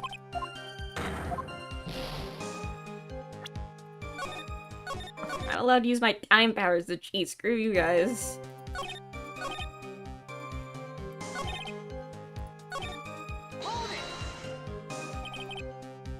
Hoggling out his dead body. Guess I did, but I only saw him from behind. He was wearing some raggy with a cloth called a hat. And what time was this? Thank you, finally. I could have asked that at any point. I don't know. Ah. What winds me up more than anything else in the world? Watches. Round watches. I gotta pollute my paws with some dick and ink ecker. Paws? Out of interest, Mr. Tigray, what winds you up the second most? Ah, what do you think? Square watches. Oh, okay. Is that for real? Look, all I need to know is something bad was going down that place.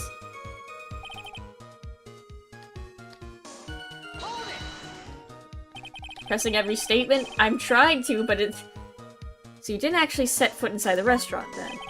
Tiger is a busy cat and always hang around for no one.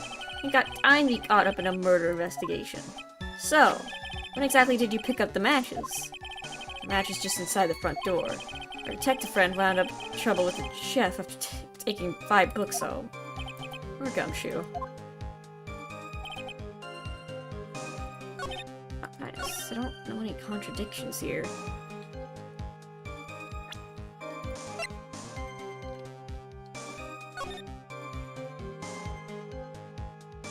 You couldn't have seen him.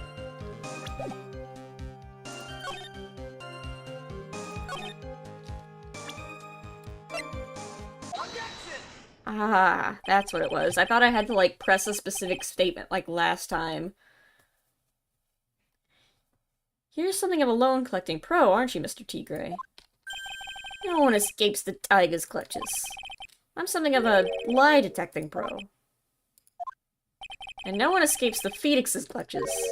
Alan's, or whatever. I think it's time we got something straight. What's this, Trite? A new line of irrelevant questioning? These are the floor plans of the crime scene. Say we're standing at the entrance, Mr. Tigray. From there, your field of vision would have covered something like this. Indeed, the witness would have a clear view of the victim's seat. Isn't that what I just said? I saw the back of the kid's head.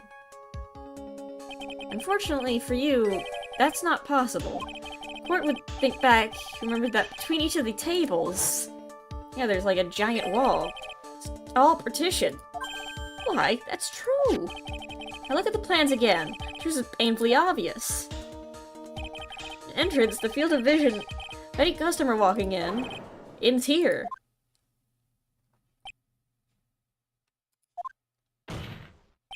So, from the entrance of Tresbien, you couldn't have seen the victim's seat. But you did see the victim that day because you met with him. Objection. Wrong. Have you forgotten the old man's testimony yesterday? The victim was alone at his stable. We just went over the whole doppelganger thing. But the defense just proved that point to be moot. The victim witnessed by Mr. Cootie was not a Glen Elk, but this is why we're here in the first place, don't you remember? What? You seriously not remember? Guys, I think you forgot. The crew was the victim. We just said this. We already said this. That will do. The trial has gone on long enough without the obvious question being answered. Who exactly was this real killer who impersonated the— Gee, I wonder. You say the killer murdered Glen Elk and impersonated his victim in the performance of Mr. Kudo.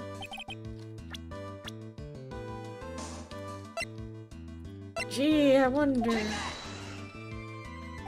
Obviously, the damn tiger. What else could have done it? What? Well, witness? That's cute. You think you can pin this on the tiger? Maybe you don't understand. The tiger is the king of the jungle. If you haven't noticed, we're in a courthouse, not a jungle. Checkmate, moron. So I dare you to say it again. Come on, you got the guts? You can't threaten me, Mr. Tiger. It's the defense. Go ahead and tell him. Witness, Mr. Wright. I died. Ah.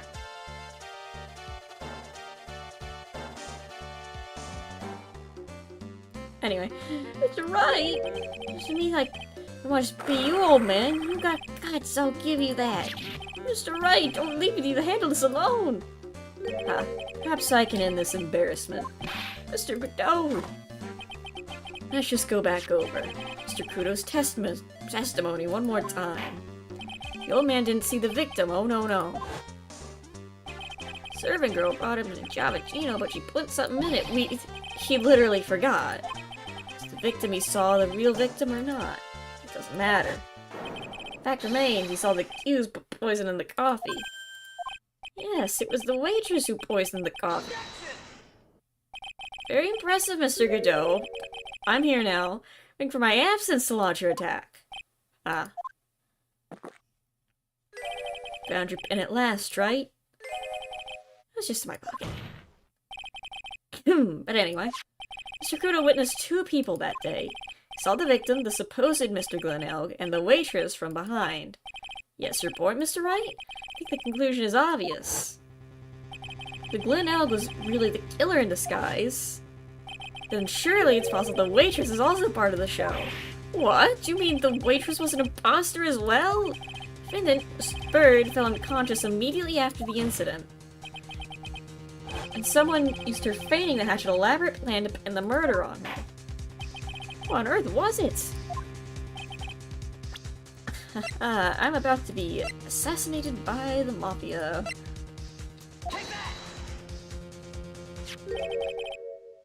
Who is this woman? Her name is Viola Cadaverini. She's an employee of Tender Lender.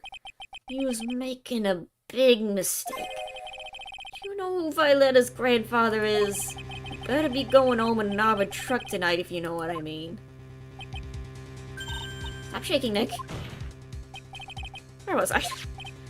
Yes, the defendant, Miss Bird, had stated the following. Well, when I took the coffee over to the victim's table, it's true that there was another customer in the restaurant. She was sort of creepy. She had a kind of cackling laugh. Just too many contradictions in this case. Second man at the victim's table who nobody but Miss Bird seems to have seen. The earpiece worn by the victim in his left ear when the eardrum was ruptured. And the radio show he was supposedly listening to half an hour after it was over. There's only one logical explanation that clears up all these contradictions. Also, it took place twice, one for real and one for show. Mr. Fior Tigre, the only person who could have committed the crime, is you! Witness? What have you got to say? That's cute. Sorry? He was alright. I could do with a guy like you around. What do you mean? Okay, in on this game. I'm gonna have to charter a jet to get to my meeting now, but I'm gonna give you one more thing to think about before I go. I think I need to save, because that sounds like a threat. Something to think about? You just got it all wrapped up nice, alright. But you missed about one important thing. That can't be. If I was in the joint that day, and I met the kid too, but I couldn't have poisoned him, you hear? What? Expects us to believe you now, Mr. Tigray? Yes. Ha. What a troublemaker. Troublemaker? Looks like we're going to need another one for the road.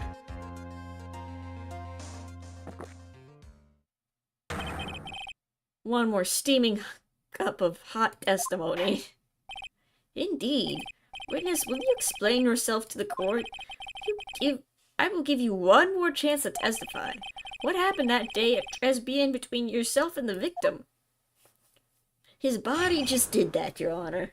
Don't worry about it. Oh, okay. I guess no one's guilty. Case closed. Yeah, I loaned out cash, about $100,000. That day, we was due to have a little chat. The kid had hit his paycheck date, see? He lies about everything and the judge keeps giving him second chance. Well, the judge is afraid that he's going to murder him if he doesn't. So anyway, he tells me he's got no way to pay up. What about the flattening the guy when he starts screaming? Yes, I won $500,000. He got lucky, you know, real lucky. That waitress hadn't done what she'd done, everything would have been over.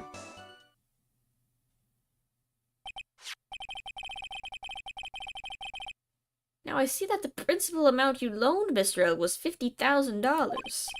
Yeah, well, you got the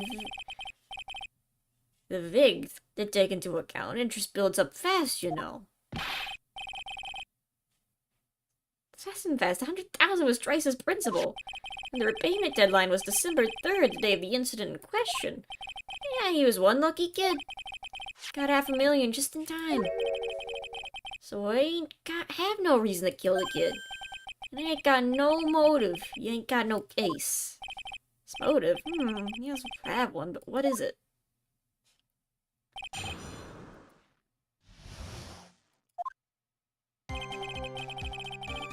$1,000. So you have a little chat. The kid hit his paycheck date, you see.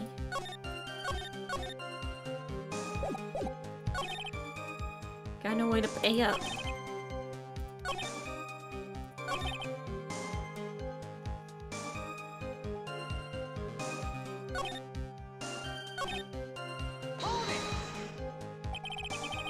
Waitress, you mean?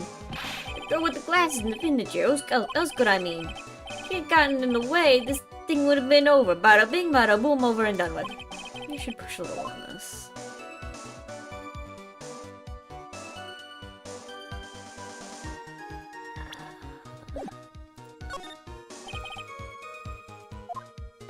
I'm gonna ask Four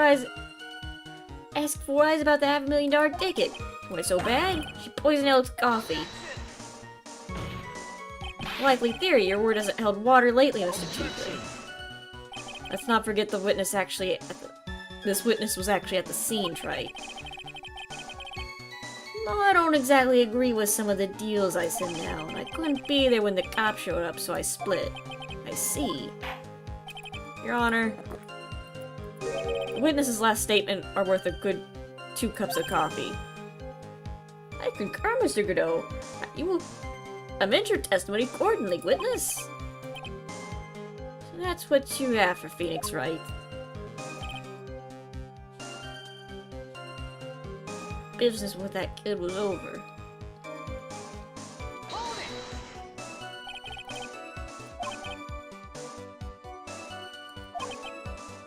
What do you mean things would have been over and done with? You were talking about the cash. I was about to get my $100,000, that's all. I'm a businessman. It's all coming together before that waitress got in the way.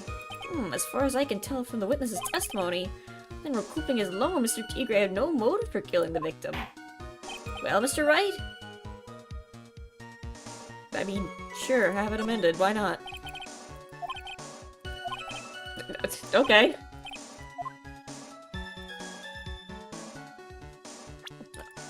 There was...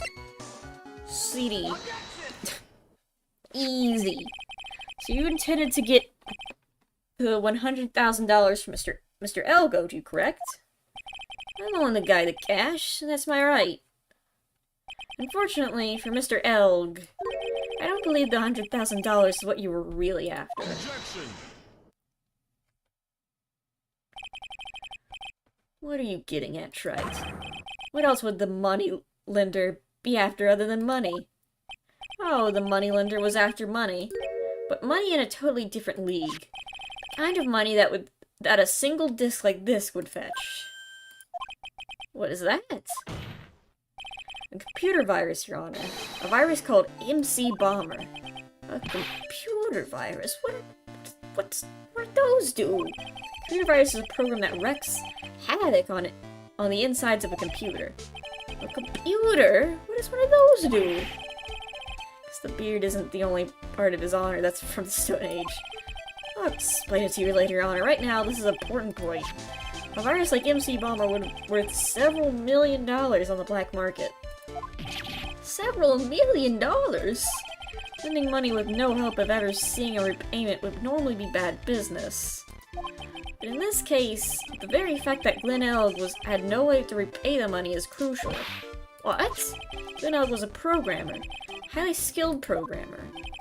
Skill was collateral for Mr. Elg to put up in order to borrow the money. Objection. Trying to suggest the witness's motive was to get hold of that program? Exactly.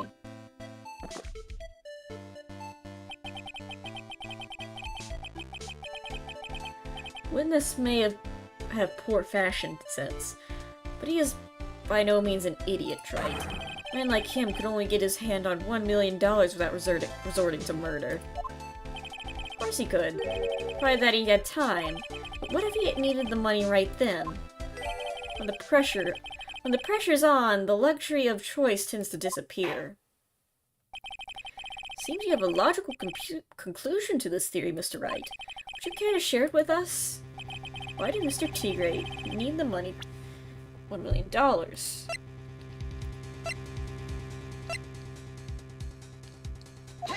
Surgery. In December of last year, you found yourself in need for a huge amount of money. About 6 months ago, you were involved in a traffic accident, weren't you? An accident that went... There we go. Keep forgetting what button it is. The young one was injured, but she was taken to the hospital where she underwent surgery. How much of this do you know? These medical papers document the treatment of the young woman in question. According to these, her operation costs $1 million. And yet, when the payment was due last month, he somehow managed to pay it in full. $1 million? A preposterous sum. Someone should sue those HMOs. Ah. How many times are you gonna say that? No one would pay a bill like that. If the medical association got wind of it, the hospital would end up as dead as a morgue. Mr. Tigre had no choice but to pay, because his very life depended on it.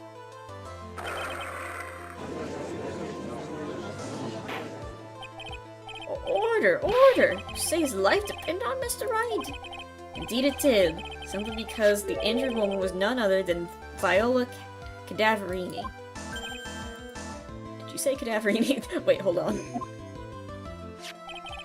Bruto Cadaverini, a mob boss in charge of the underworld activities in the city, and doting grandfather to his precious Violetta, also known as Viola Cadaverini.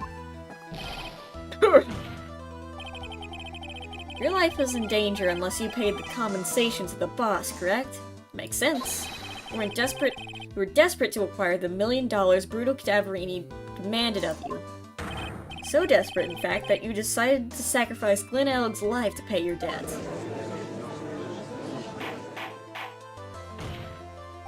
On the day of the murder, Mr. Tigre's sole intention was to get his hands on the CD. Glen Elk had no way of paying back the $100,000, and Mr. Tigray knew it. But then a miracle happened. Kind that Mr. Tigray would have preferred to say never happened, but he can't, and neither can I. Lottery win. Exactly. At the 11th hour, Mr. Elk won $500,000 on the lottery, which left Mr. Tigray with no way of getting his hands on the all-important CD. At least, no legitimate way.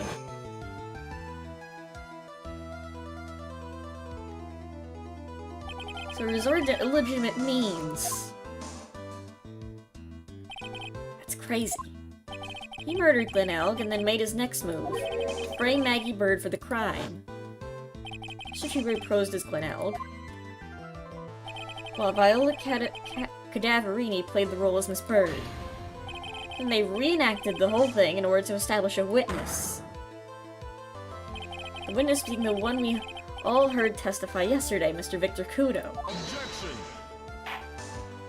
Like I said, Trey, that's crazy. No one could pull off stuff like that. For starters, there's no way the chef would have been kept in the dark about it. But Mr. Armstrong was in on it from the very beginning. Have you forgotten already, Mr. Godot? I'm gonna say yes, because you've forgotten a lot of things. Mr. Armstrong owed the witness money too, $500,000 in fact. He had no choice but to go along with Mr. Tigray's plan. Do you have proof of this happening? Do you have proof that it didn't?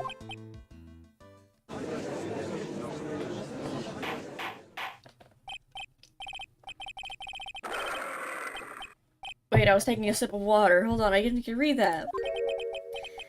You put a good show, Spiky. You want to stay alive in the loan shark business, you gotta be careful. See how I dressed up like that kid, create a witness and frame someone? If I did something crazy like that, I'd leave a trail as bright as my shirt. I ain't dumb enough to do something sloppy like that. I agree. You do? Despite your appearance, you are very careful. That's why you took one more precaution. One more trick to make sure Miss Bird had no way out. What? Another one, Mr. Wright? Interesting. Why don't you fill us all in, Trite? Uh-oh, planted the ticket.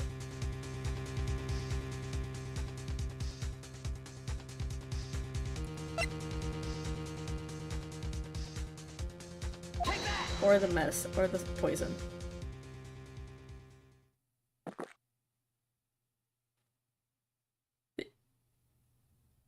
Hello?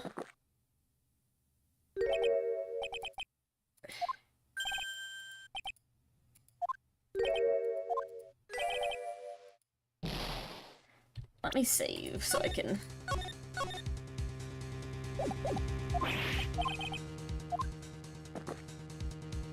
Let's try this again, one more time. Ticket. Oh, duh.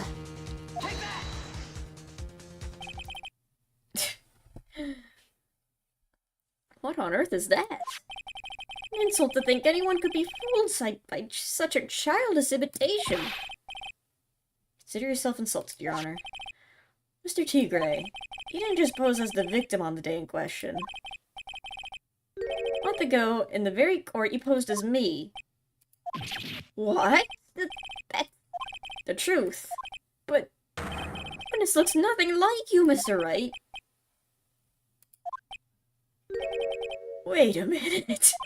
Now that I think about it, what? Wait a minute. No doubt it was you standing here in this very court a mere month ago. Phoenix Wright who put up the most disreputable, shabby defense I've ever seen.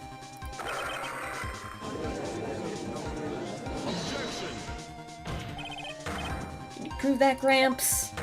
Prove the attorney who represented the accused here a month ago was this man? Prepared to take that stand and testify that it was him? Yes. Hey, forget about it, yeah? I don't want to do something like that, not me. You made a mistake, right? It was someone else, huh? Well, pride, sir. No. This isn't a matter of pride. If you didn't know, Wright, here in court, we deal with people's lives. Mr. Godot was right. Honor! Speaking for myself, I'm absolutely convinced. The juror in question was the witness standing before me. However, I preside over this court as the judge, with vested power to hand down a verdict. Someone in my position cannot be swayed by a memory without evidence to support it. Yeah, lions have pride. This man's a tiger, exactly. Defense has no further evidence. The court will now excuse the witness. Circumstances surrounding Mr. Tigre are dubious for sure, but not conclusive. But we've come so far. Say you impersonated Glen Elg, then you say he impersonated you, but none of that adds up in the murder charge. You have any shred of evidence that the witness poisoned the victim's coffee?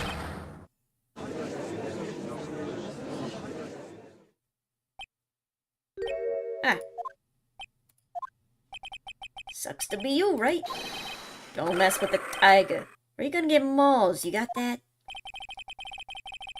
All he managed to do here was chase him around a bit, but so close to getting him to admit his own guilt. Ah. His famous line. Looks like we won't be needing a refill. Just had one more piece of evidence. Conveniently, that would be brought to me into this courtroom by a reoccurring character. Witness cross-examine is over. You are free to go, Mr. Tigre. No way! Your Honor, sir. I got a bag! Yeah, it's that thing that cat holds in Kirby. Wait! Detective Gumshoe? Hey, we spent like half of our budget on this one drawing, you know? For that 2-second scene. It's important. Detective Gumshoe! Sorry it took so long, pal. I stacked everything on this. My badge, the works. So here it is. Heart's counting on this too. What is it, detective? It's an obvious, pal. It's the vital, decisive piece of evidence. What?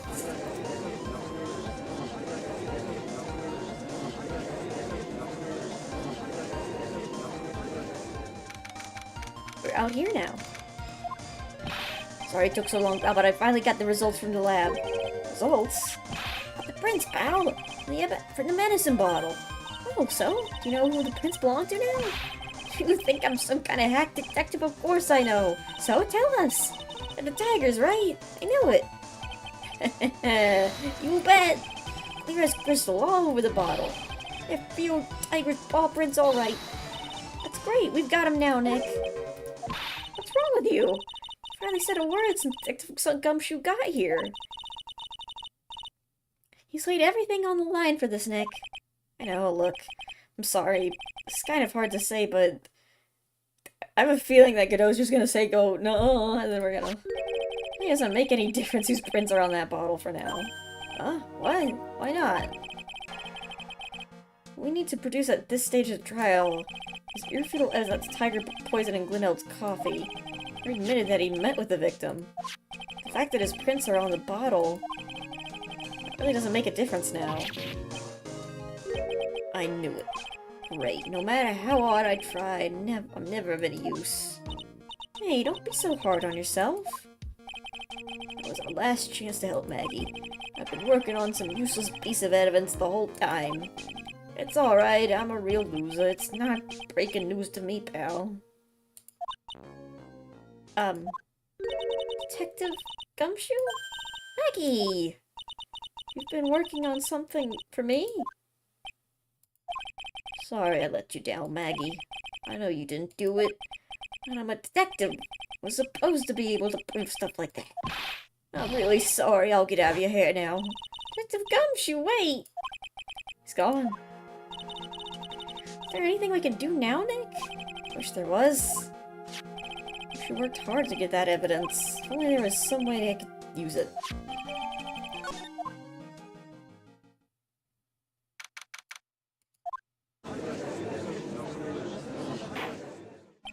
Mr. Wright. Yes, Your Honor? I granted you recess so you could prepare this decisive evidence you discovered. Yes.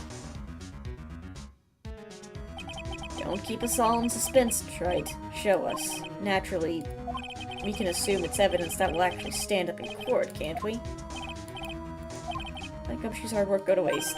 Much more time or you's gonna waste. I ain't been to no court before. But you's lawyers, you know how to blow things out of proportion. No doubt, given the nature of the evidence, it will speak for itself. Nevertheless, just save... Well, talk us through it, Mr. Wright. To prove anything this new evidence, I'm really back to the corner, but maybe if he thinks he's got me beat, he'll let his guard down a bit. Here it is! This is the defense's final piece of evidence.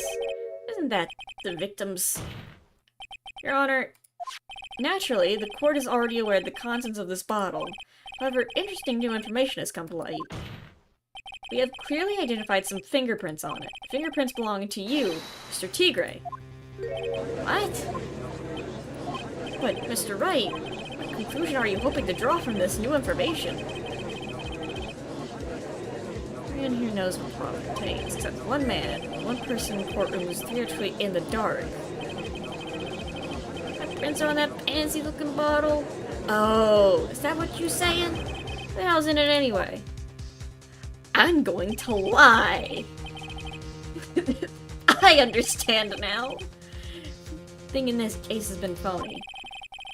Phony evidence! Mr. Tigre, this decisive piece of evidence will prove your guilt. Why? Because it contains... the cyanide! This bottle contains potassium cyanide. Potassium cyanide? Poison used to murder Mr. Elk, Your Honor. The victim's killer used this very bottle. And on this bottle, Mr. Tigre, was found your fingerprints. Well, how do you explain that? You'd make a good clown, you know that? What? You ain't never gonna get this stick. You was just making me laugh now. You think a cheap bluff like that's gonna fool the tiger? A bluff? I can see right through you, Phoenix Wright. That ain't the bottle with the cyanide in it. No, no, this is the bottle. You found traces of poison in it. Don't mess with the tiger. You're gonna get ripped to shreds. The cyanide bottle was brown. It was made of glass. That cheap piece of trash. Oh, look nothing like it.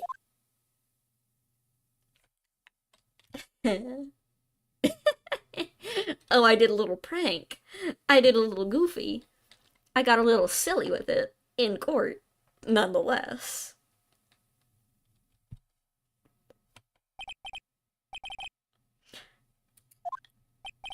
We do a little trolling here.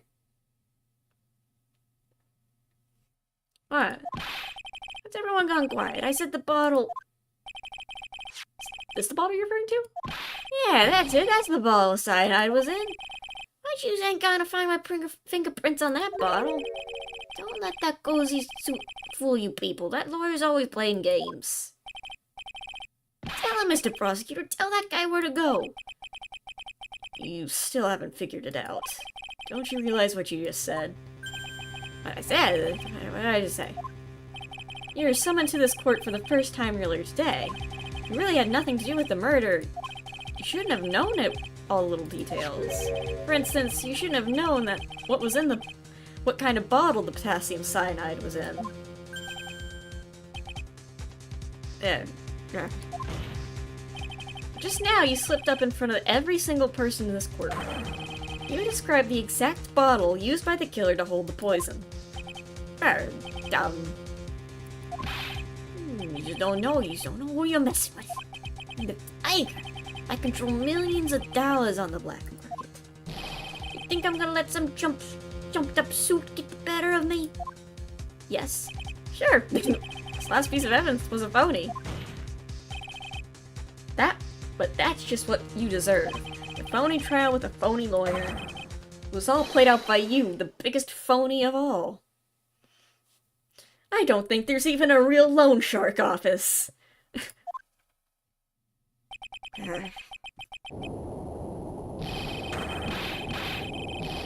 Oh god, he's anamorphing! Look out! He's turning into a real tiger! Oh my god.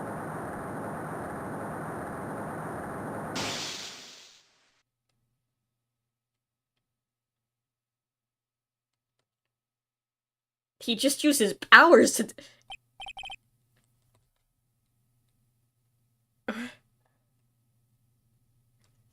He just launched an EMP with his mind, with his tiger powers. What's going on? Looks like a blackout. Well done, Wright. I used my coffee to turn the power back on. I saved my 17th cup of coffee just for you. Ow! Why does this always happen to me?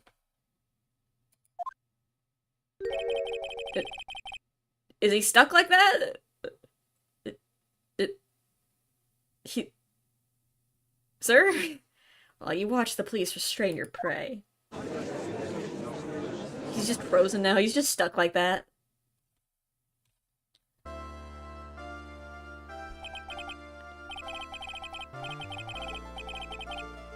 Mr. Wright, you caught a tiger by his toe, but if this one hollers, he won't be let go. Now then, how are things going with Mr. Tiger, Mr. Godot? He's being arrested on suspicion of murder, Glenelg, Your Honor. But it's very difficult because we can't get his hands in the cuffs because he's frozen. He's a statue now. It's crazy. He discovered and burned his psychic abilities in one swoop. Fortunately for us, we managed to rectify this very grave error. This bird was found guilty in an absence of a genuine defense attorney. Yes, she was. And in the absence of a genuine evidence. But the tiger made one mistake. Indeed. He very nearly got away with it if it wasn't for those meddling it wasn't for that one slip of the tongue. Rio Tigre is truly a frightening criminal. And a very scary tiger. A truly frightening one. Except the defense attorney over there. What'd I do? Well, I'm now in position to deliver my verdict. How did Maggie take the ticket from the victim when she was passed out? I mean, it's probably the same reason why the bottle of cyanide was in her pocket. They probably just planted it there. This court finds the defendant Maggie Bird. God. Guilty! She's still saluting like you're not in the police force at Maggie. That is all. Court is adjourned.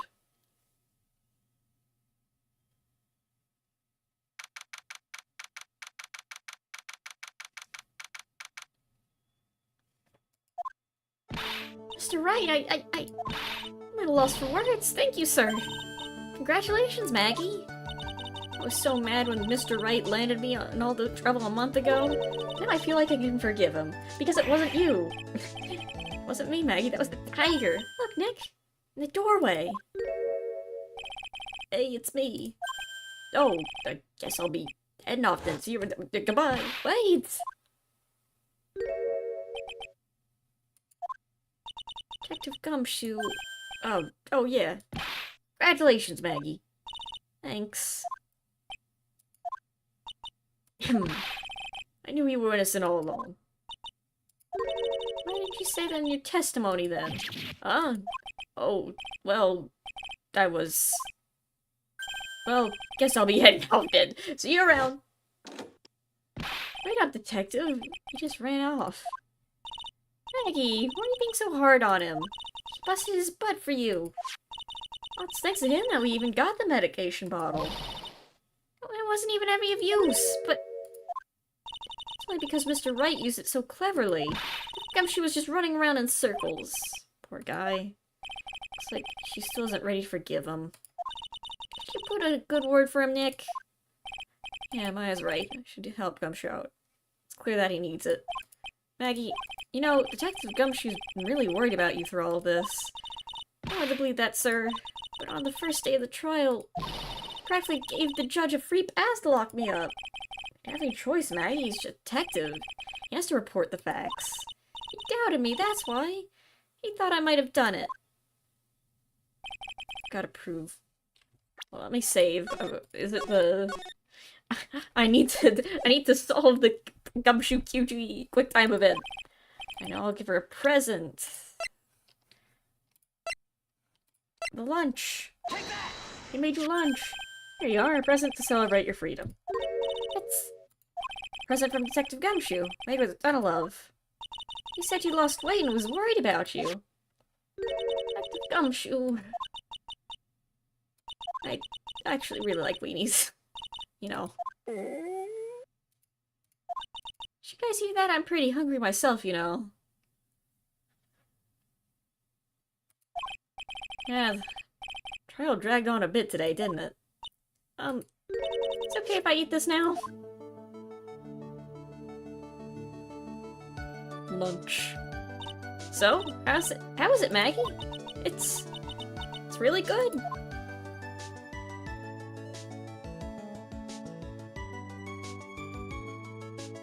The case of the phony versus genuine comes to an end. False allegations surrounding Maggie have all been cleared up. And who knows, maybe a whole new chapter of her life is about to start. Lunch. Now I want rice.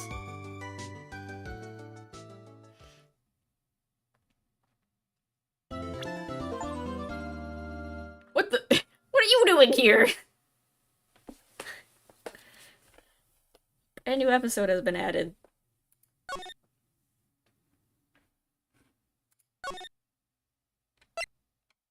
Alright.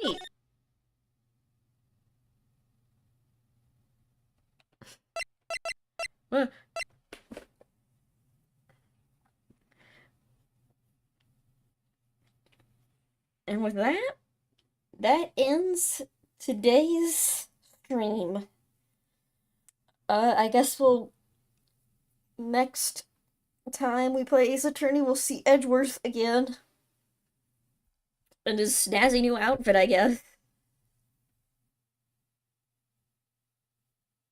The Tiger and the Mafia girl relationship is similar to Phoenix and Dahlia. I think that was implied. Like, Phoenix was, like, implying that when, like, he was using the Makatama. I did like that about the case, but I do hate this case. I didn't hate it. Was it? I think like the first like court trial where it was just talking in circles with this old man that like accomplished nothing. We could have skipped that. Also, the penalizing you for pressing. Though thankfully that one was pretty easy because the contradictions were like pretty obvious. But yeah. I thought the case was alright. Didn't hate it.